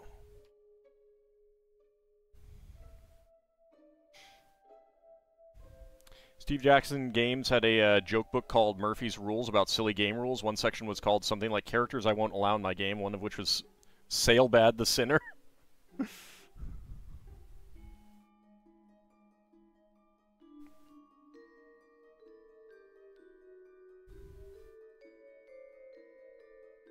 Yeah, I like my my jokes to be more subtle, like how I worked an Ultima reference into one of the deities that I wrote up.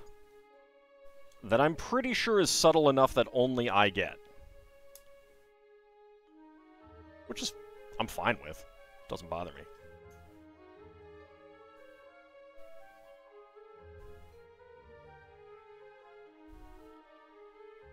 It just amuses me.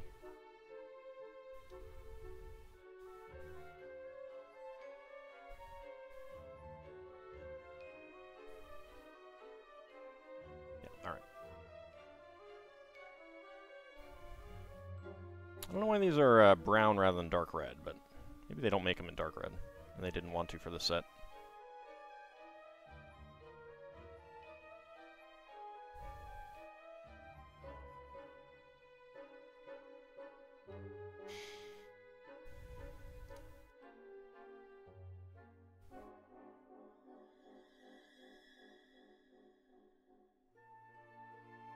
Yeah, I haven't seen that one in a really long time. I saw the one with Patrick Troughton pretty recently, and I think I've seen that one more recently than I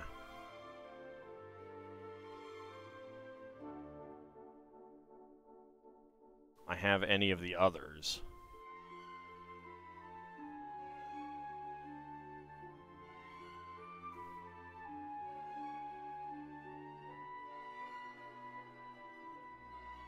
They had great amusement that in 3rd edition, halflings were naturally better at intimidation than half-orcs. That's very weird.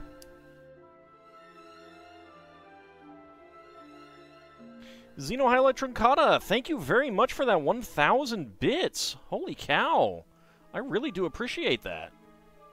I think that might actually get us over the line for our... Oh yeah, that's gotten us over the line. Sinbad in the Eye of the Tiger is Patrick Troughton. Yeah, there we go. All right, Mad Martin, have a good rest of your night, and I hope that you do see that. And if you get any pictures, do share them. That would be awesome. Nice it was enough. Indeed. Thank you very much. I really do appreciate that. I'll have to decide on what to... Oh, actually, no, I do know what's going to come next. I'm still waiting on double VIP points to do that. They tend to do a lot of double VIP points later in the year, closer to Christmas. There might be one in June or July, I think. I don't know. The early part of the year tends to be a little bit light on double VIP points, unfortunately.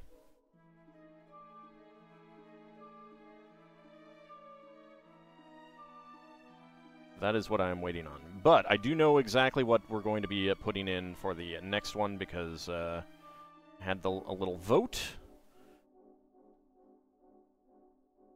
And the Orient Express won, but I decided that I'd do the other one that was in the vote as well. So that will be the Vincent van Gogh Starry Night set.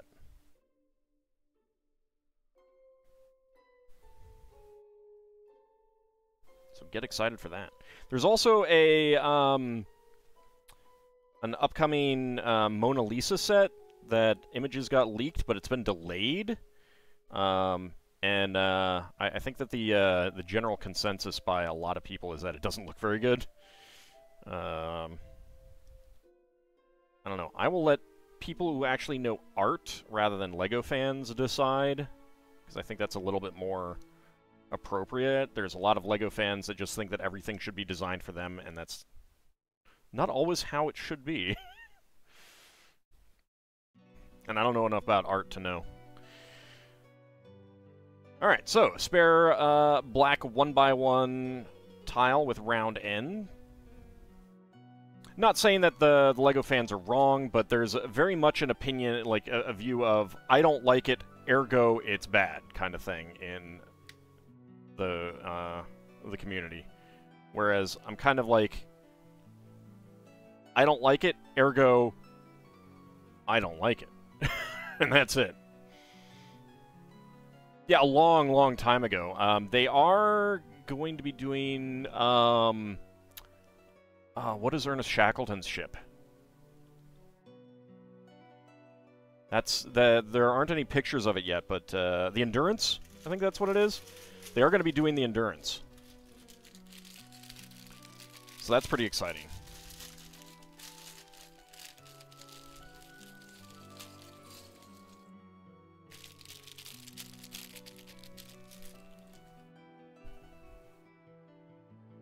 You know, if you fill in this part, this actually works pretty well as like a wyvern.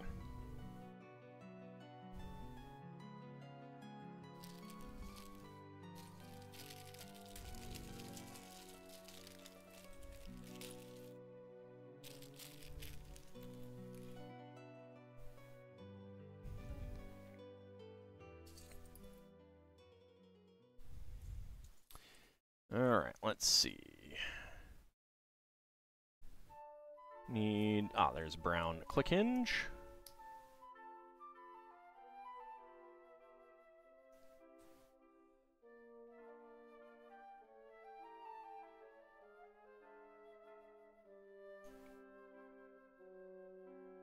I think they actually did do a re-release of that old Constitution.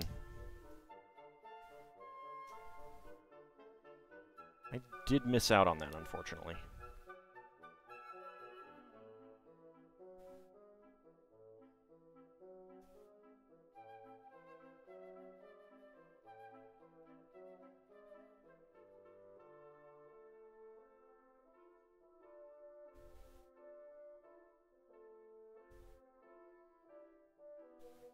Alright, there's the red 1x1.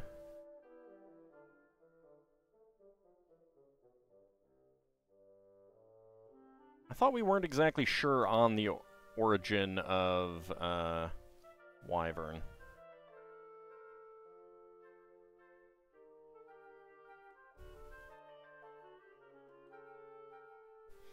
Let me see what Wiktionary says.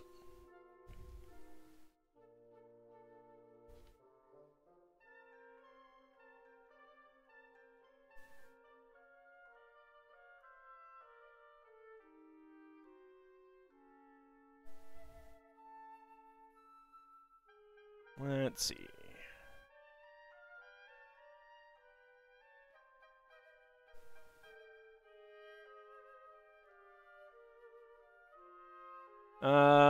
No, it says alteration of Middle English wyver for viper, borrowed from Old Northern French vivere, from Latin vipere. Doublet of weaver and viper, not the weaver of cloth, but a type of fish apparently.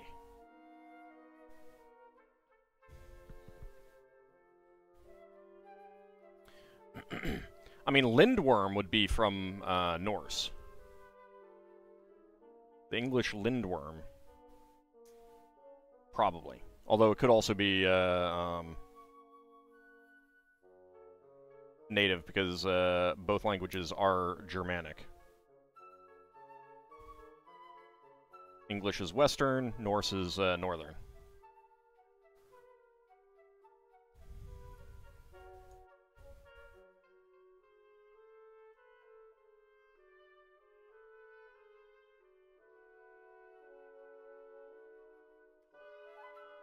There we go. Alright, need a roof slope and the angle tile there. Flip it over.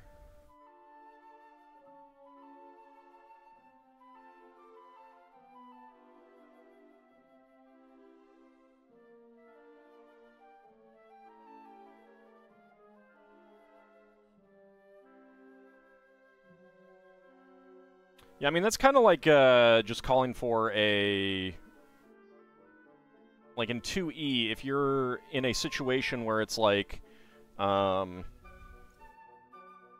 gotta pull myself up over this cliff edge kind of thing, and it's, you know, just a simple strength check. But if you wanted to jump, well, you'd have to use the jumping proficiency if you had it, kind of thing.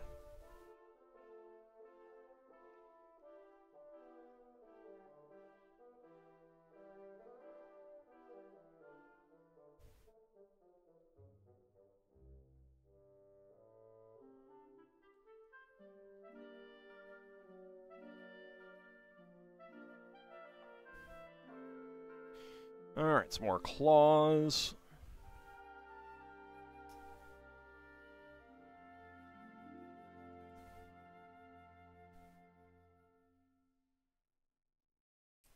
I think English is really only used... I mean, like, you could make an argument that any particular sound could be a letter of its own, rather than, like, using J for ja in French, déjà vu, or je ne sais quoi, or something like that.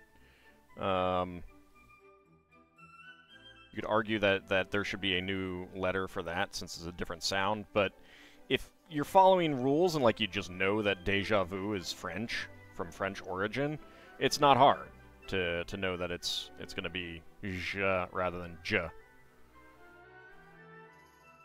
But the one that we're definitely missing that used to exist in English is thorn. But that said, there's also two different TH sounds. There's the TH of thorn, and then there's the. Two different sounds.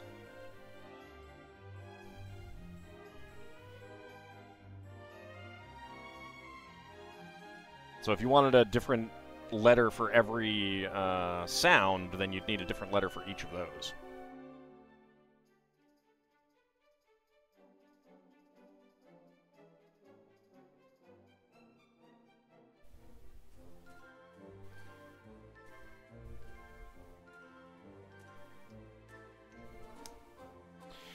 W and Y aren't exactly vowels. Like, I mean, you can have an I sound for Y, but Y is in English is usually a glide. Like, my, my. There's a consonant on the end of that.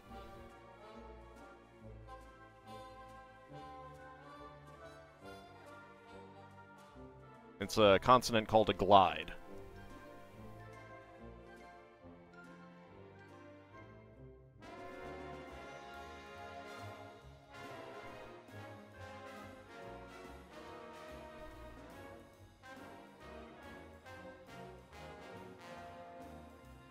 It's not that it was about, like, so again, a lot of it is depends on just how you interpret things. Like,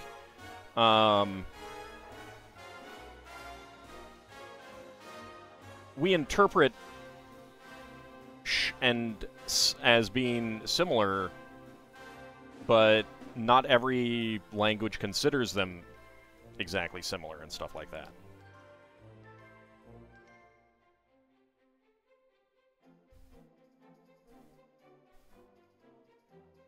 But yeah, I mean, like,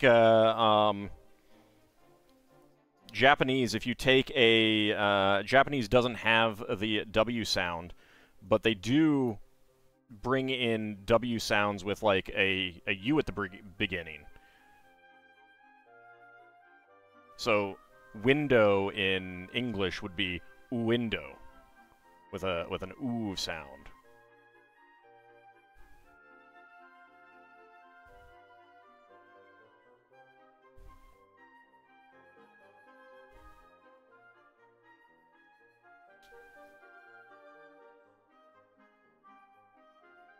But it's a subtly different sound.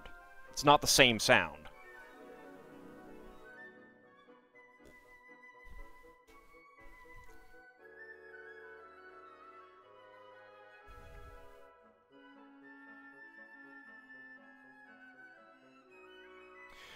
Japanese doesn't lack an R. It has a sound, it has a consonant that is kind of midway in mouth formation between R and L, and actually D as well. Yes, we got the mushroom. Did I? Yeah, I did close that out. Yes, so we got a mushroom.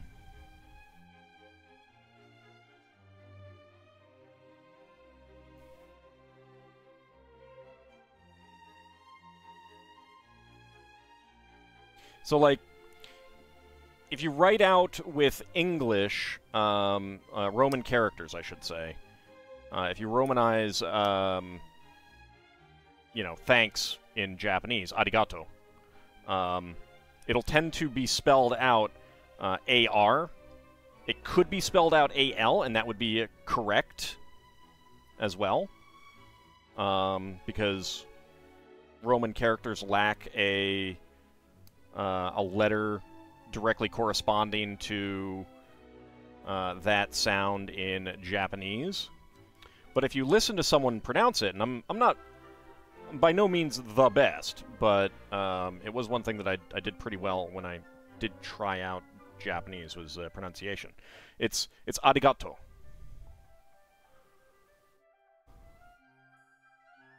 So it's not arigato, or it's not alligato. It's arigato. Because your mouth is basically forming a kind of midpoint between English R and L.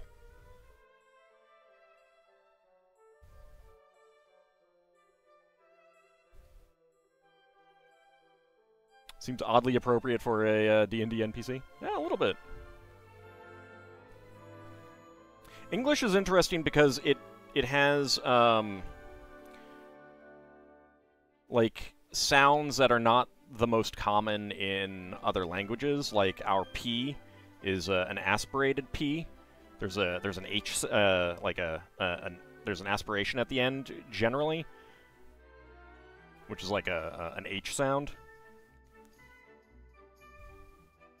I cannot do an unaspirated P. I've tried.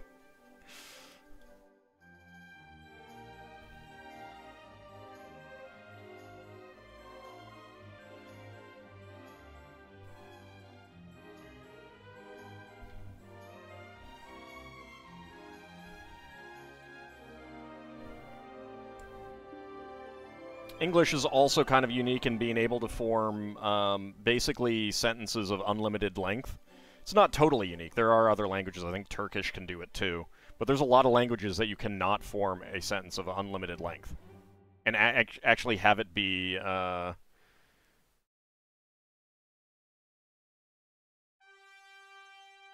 like, logically correct. It's going to be confusing, but it would be logically correct. Because English has, I think they're... If I remember correctly, and I don't remember my grammar all that well, subordinate clauses.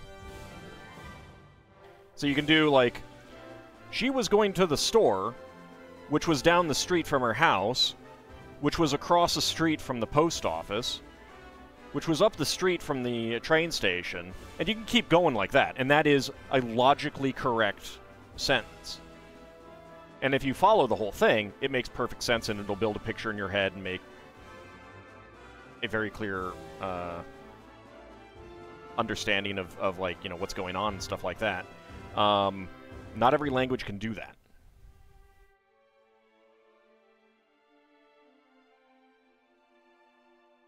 So sometimes, that's why Lena Inverse is pronounced as Arena Invarsu. Well, again, it's not pronounced as Rena. It's midpoint.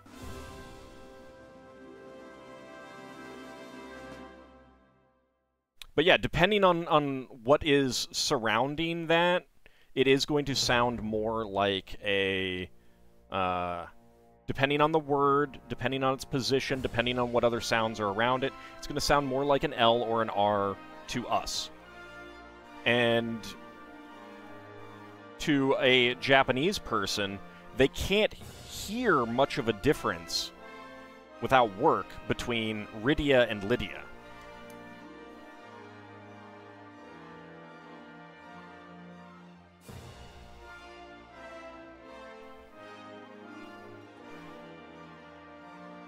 Like, to us, that is perfectly clear, but that is not perfectly clear to a Japanese person. Because essentially your brain gets trained to hear certain sounds based on and reproduce based on, you know, what you're hearing as a baby.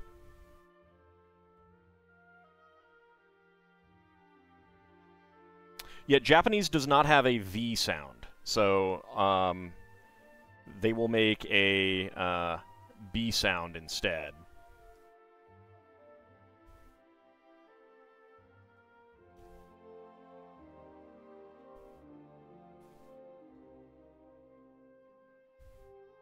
But also, Farsi doesn't have a P sound, which is why Farsi is literally Parsi, which gives us Persian.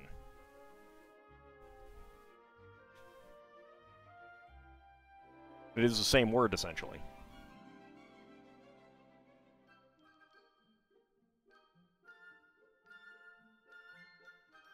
It's challenging to hear phonemes outside those used in your language. Yeah, especially, like, babies have the capability to hear all those, but the brain, you know, as it's growing up, you know, if it doesn't hear a sound, then it kind of forgets that, because it doesn't need it anymore. I mean, you can still retrain yourself to pick up those differences. Alright, so, red 1x1/4 cylinder tile, and black small tooth claw element there. And it takes a lot of work to say sounds that you're not used to. I cannot do a trill, like a rolled R, like you get in Welsh and stuff like that. And a lot of other languages, like the English R is a lot harder than a lot of other languages. Alright. Now we have our final bag, 32. Am I good with those differences? I can hear the differences, I can't reproduce many of them. Like, I can hear a rolled R. I cannot do a rolled R. I could not do it to save my life.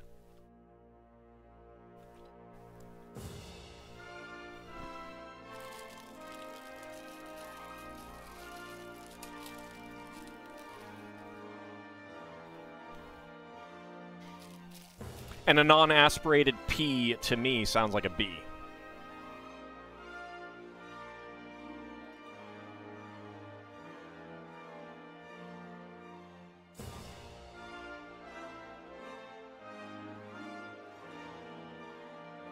I just don't really hear the difference in that.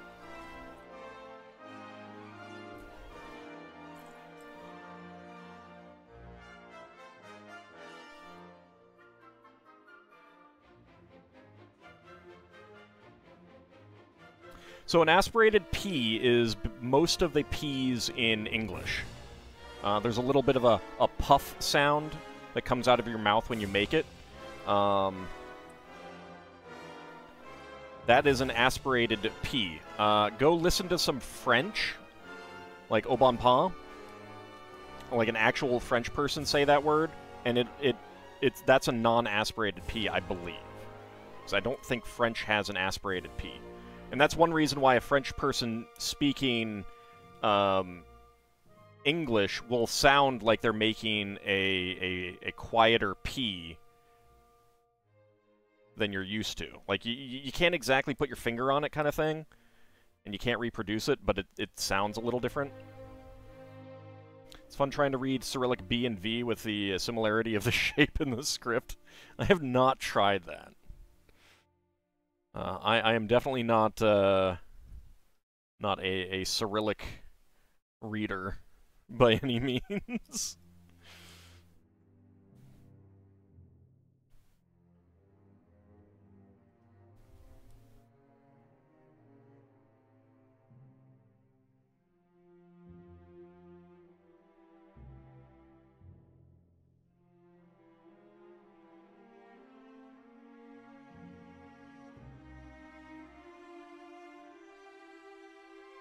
But yeah, so, like, Lel Bunny, say the word party, and there's a puff.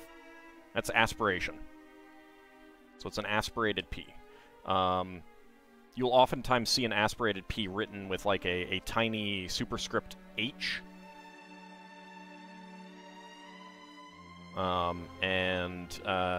Ancient Greek had aspirated Ps.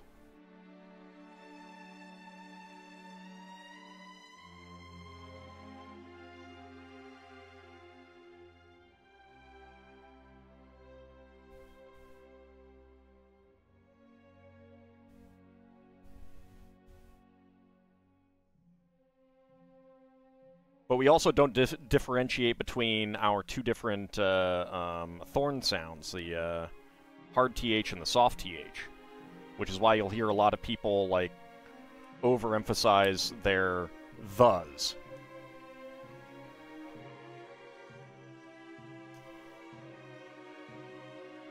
You can hear it when anytime you get a doubled that in a sentence, like,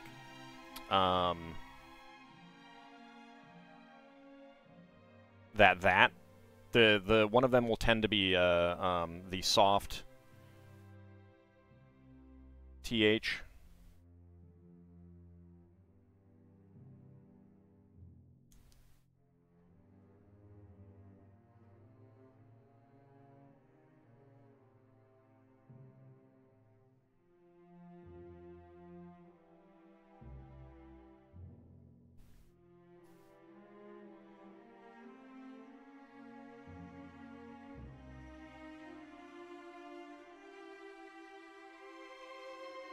But a lot of non-native speakers will make the mistake and try to pronounce them the exact same.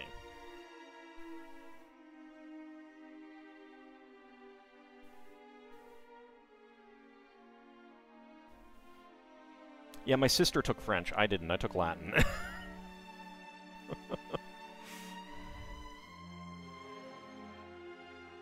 I was the nerd.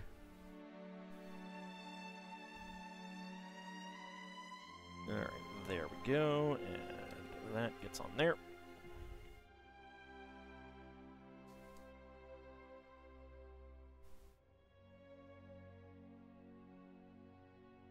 I mean, native speakers will make mistakes, but also a lot of a lot of them aren't really mistakes. Yeah, so like that's not a mistake. That is a that's a dialect.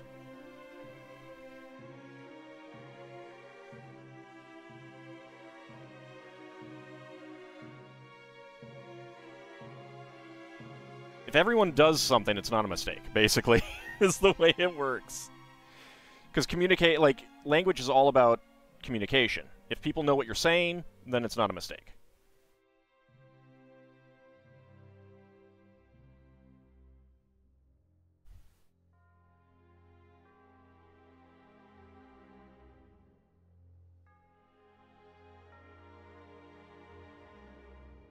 Okay, we got that, and that, and do that. All right.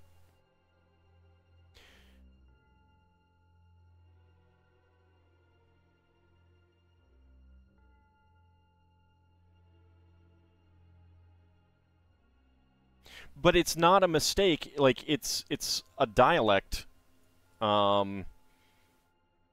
It's just following different rules than. It's not even 51%, because it can also be completely generational.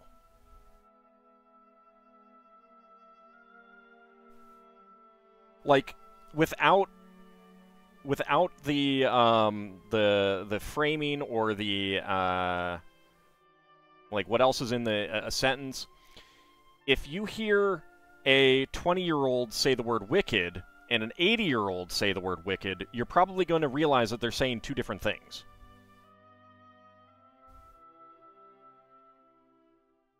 You had to have certain things before you'd even be allowed to take Latin? Wow, that sucks.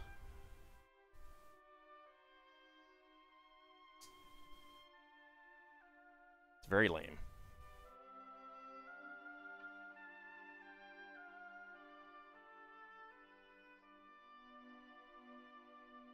You found Dutch to be hard?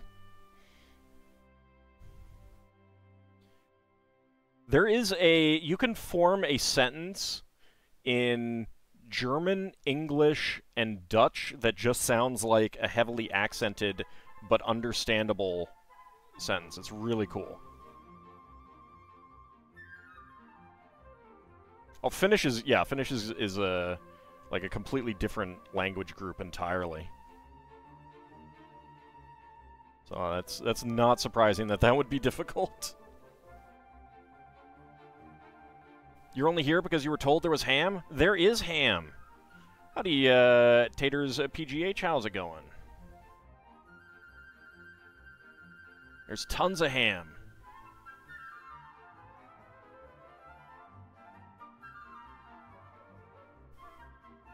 Yeah, it's called Finno-Ugric, is the language group. Going well? That's excellent. We're actually almost done with our dragon. And the D&D Lego set.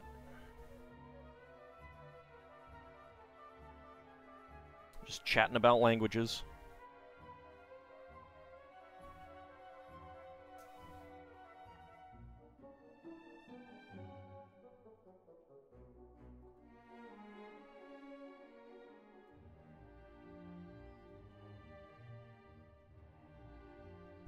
Oops, didn't get the dark red tile slopes on.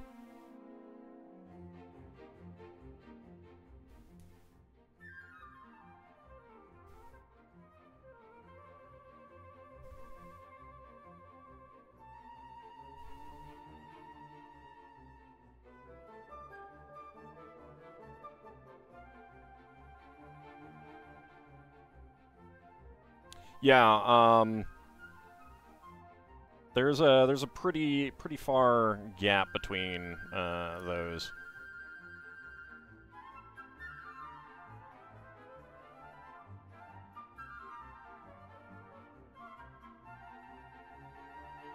An amazing part of language is how preference shapes dialect. Sometimes people prefer new words and cadence, and those become adapted. Dialect is constantly changing. Yep, yep. Would I consider this an elder worm-sized dragon? In AD&D terms, a great worm? No, it is definitely not. I'd have to think about it. Sumerian would be interesting to speak and read. Yeah, I love Sumerian. Not that I can speak it or anything like that, but I find it just a fascinating language group. Well, language. It's not a language group because we don't know of any other languages related to it.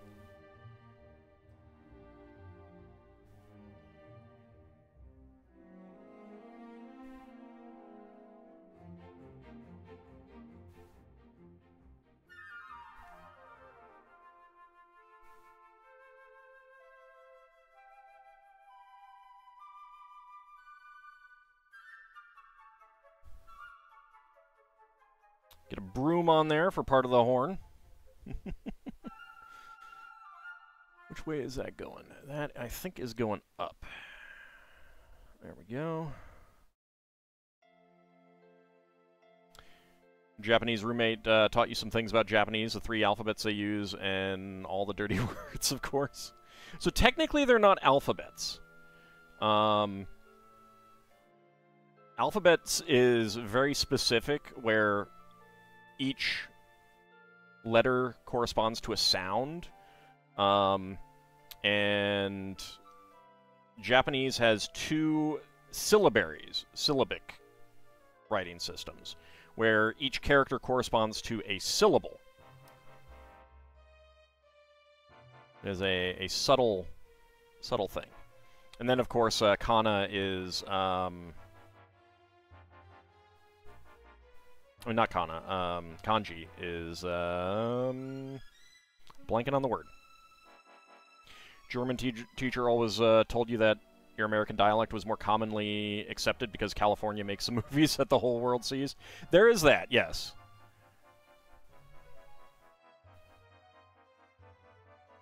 That is accurate in some ways. Like, I knew a guy from, I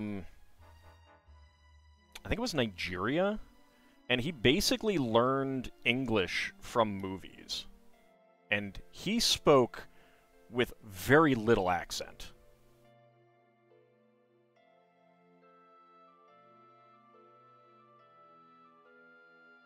So there is the eye there. It is going to be, it's a very small eye. Come on, focus, camera. There we go. And it's going to be covered by the horn.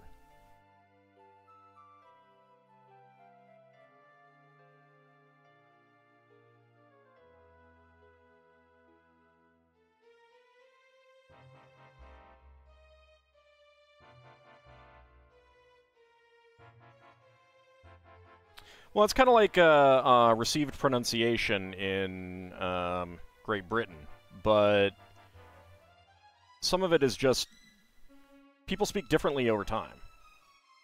Like, people sound weird in old movies because they actually spoke differently.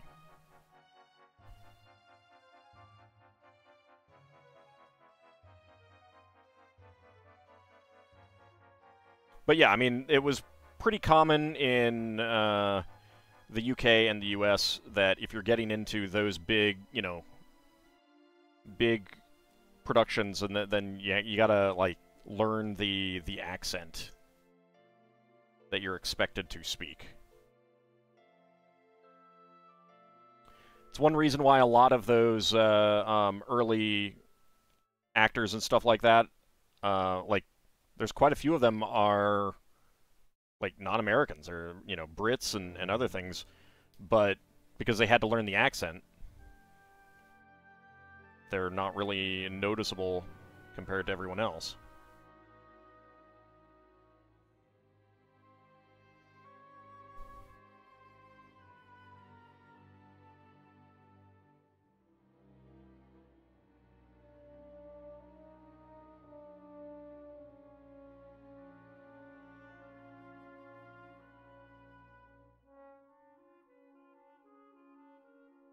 I mean, you can get kind of a feel for Old English by looking at Scots. Scots is essentially English that wasn't altered by Middle English, Northern French. Yeah, Northern French. It's not necessarily what would have happened in the rest of England, but it is interesting. Some of the Gula people in the coastal Carolinas and Georgia have their own dialect. Yeah. Well, and then there's also, like, you know, Louisiana Creole and stuff like that.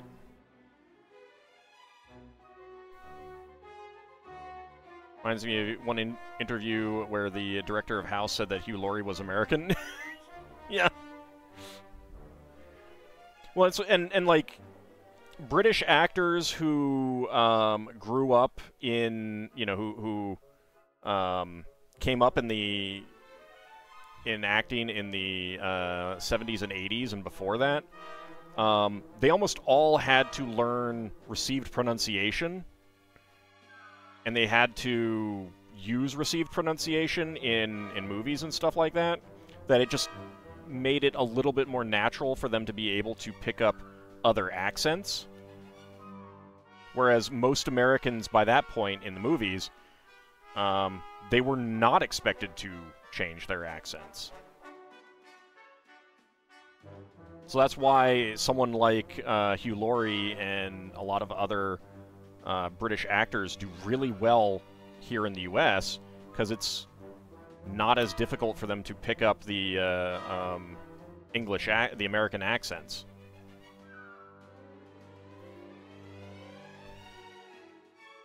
They'll still make mistakes, though.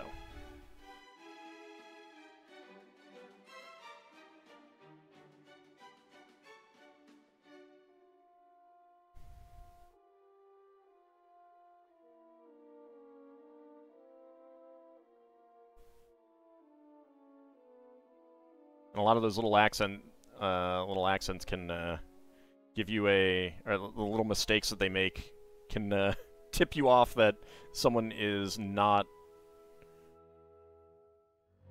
actually an American.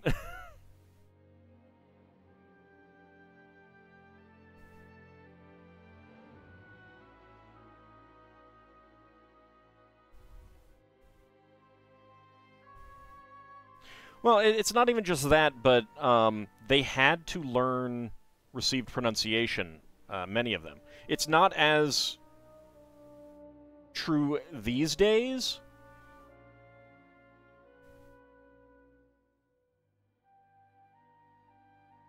Like, many of them are, you know, like, received pronunciation has fallen out of fashion, and many are allowed to use their own accents and stuff like that.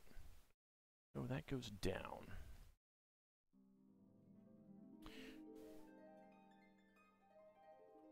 But if they were trained, like, 20 years ago, within the last, you know, like, 20, 30 years kind of thing, they basically all had to kind of lose their accents.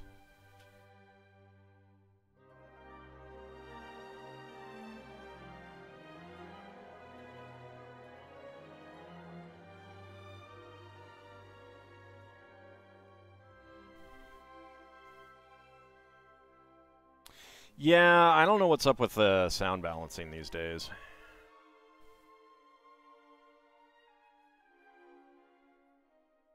There we go. And get that right in there.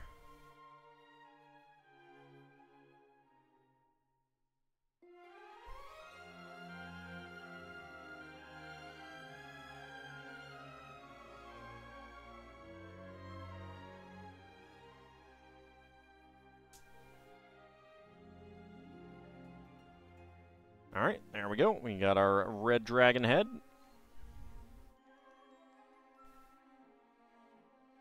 You're amused that the BBC chose to allow regional accents during World War II because it would be harder for the Germans to fake those.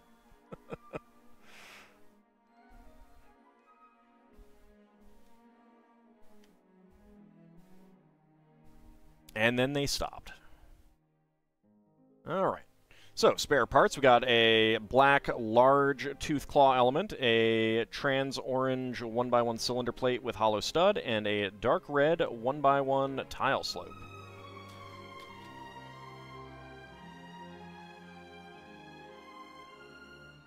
So overall, I'd have to, like, really, like, measure it. I'd say that this is probably... Well, alright, that is not actually connected. Someone used a Vorpal blade on him. There we go. Now it's actually connected. I'd say it's probably just an adult. I don't think it's a worm. I don't think it's a great worm. I don't think it's old, ancient, any of those.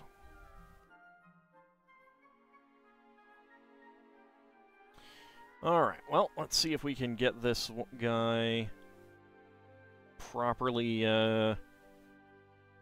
set up on the set.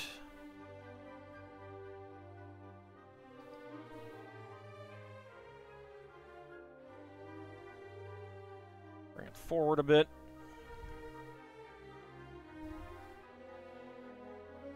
Bring that down a little bit. There we go.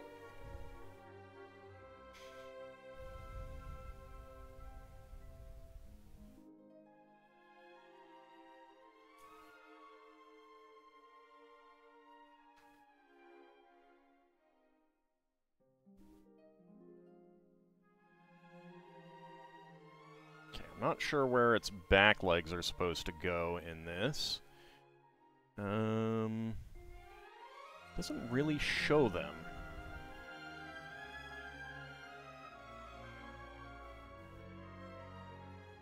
I think it actually is a little bit more like that.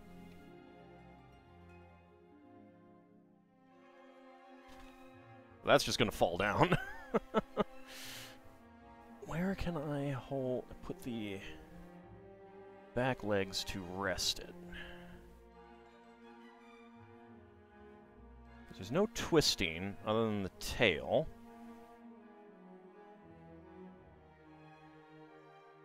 I think having one foot rest there is actually the best.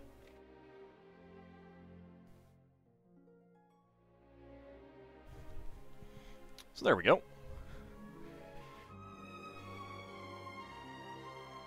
Got our dragon set up there. Well, I'm not a huge fan of the 3rd edition plus aesthetic for the red dragon. I do think that this is one of the more interestingly designed dragons. Like, I'm not a big fan of the Ninjago dragons that much, so I don't know. But I do think that this is one of the better-looking LEGO dragons. It has pretty good articulation in some parts. Let's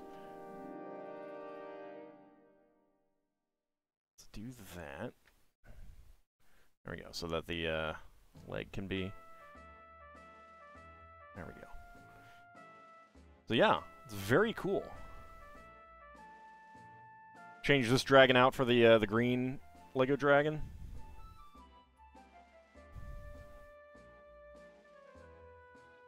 Chomp. You're still playing 2E Skills and Powers? I'm still playing 2E every Saturday at noon Eastern. Streaming here on my channel. The Spelljammer campaign.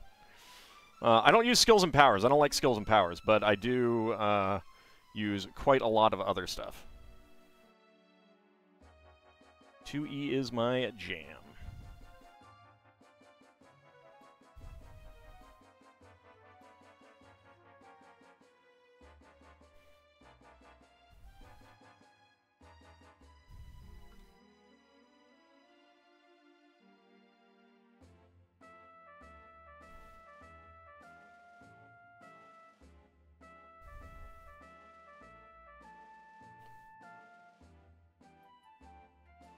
Let's get some of the other minifigs here.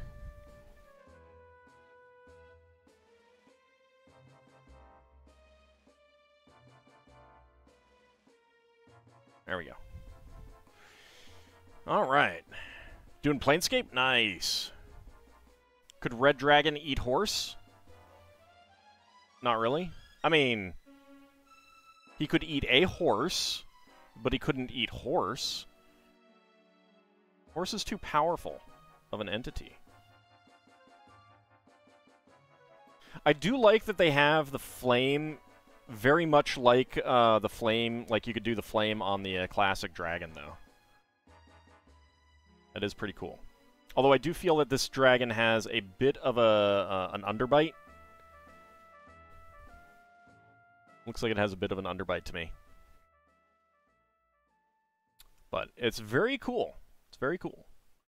I'm really happy with the set. It's a little bit tall.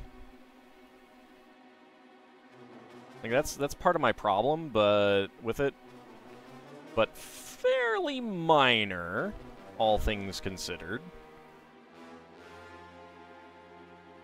The alligators and the dragon share parts. Yes, the old ones do, not the current ones, unfortunately. But I do the top head and the tail of the alligator and the dragon being the same was always fun. I loved that.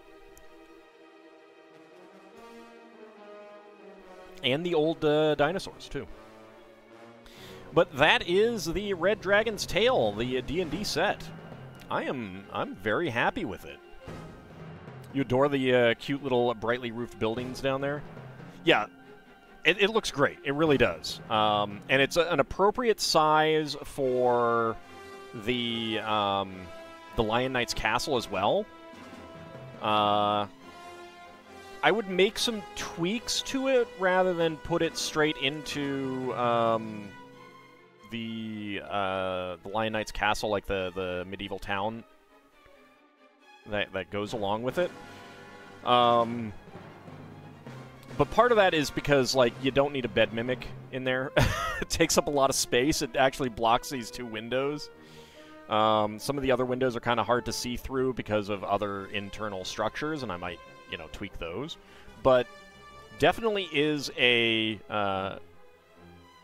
you know, you could kind of lift this straight up out of it and put it with the others, and it would look pretty good. So it's very nice. You miss the shared parts in LEGO? What do you mean? I mean, they share plenty of parts. It's just that they don't make the small dragon anymore. How about the Forestman's re-release set that I did? Yeah, I mean, that fits in too, but it's also not something that would go in a village. Like, that's a little, you know, forest hideout thing. You'd put that in the forest.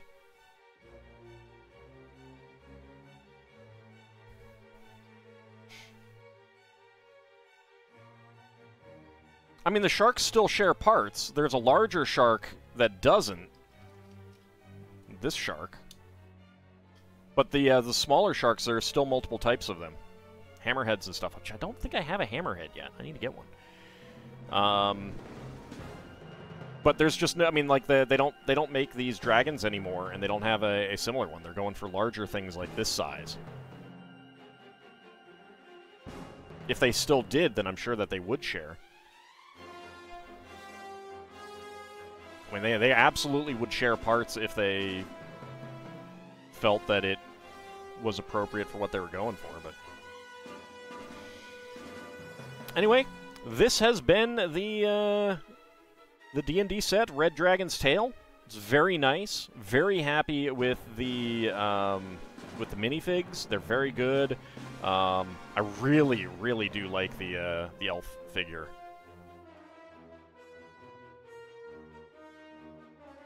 Like, I love the outfit that she has. This hairpiece is gorgeous. I'd love to see it in other colors as well.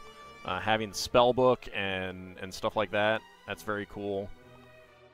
Definitely my favorite of the character, the character minifigs in this. So that is pretty fantastic. I'm looking forward to the D&D CMF coming out in September as well. That has a lot of good figures in it that I'm excited to see too.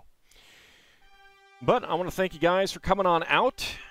we will be back. We will not be back next Friday. I will not be streaming that day. My sister's coming into town, and I'd like to spend some time with her and do a few things. But we will be coming back a week from Friday to start something new. I am thinking about changing up the streaming schedule a little bit. I will still be. I would definitely still be building Fridays. I might do Wednesdays as well as like part of the big build. So I do like the big build that I'm currently working on Wednesdays and then Fridays. And then Saturday night, I might do the small builds, the one-off stream kind of things. Have not decided yet, but keep an eye out for that sort of thing. But we will be back tomorrow for some more AD&D Spelljammer actual play. At noon Eastern Time. We will be back on Monday for some more Like a Dragon Infinite Wealth. We will be back next Wednesday to start out new retro gaming, playing some Sword of Mana. Next Wednesday, I will be building something else, a smaller thing, one-off stream kind of thing. But no streams next Friday at all. So do keep an eye out for any announcements as to what I will be doing change-wise to the streaming schedule. I want to thank you guys for coming on out. I hope you have a great night, and I shall see you next time. See you then, everyone.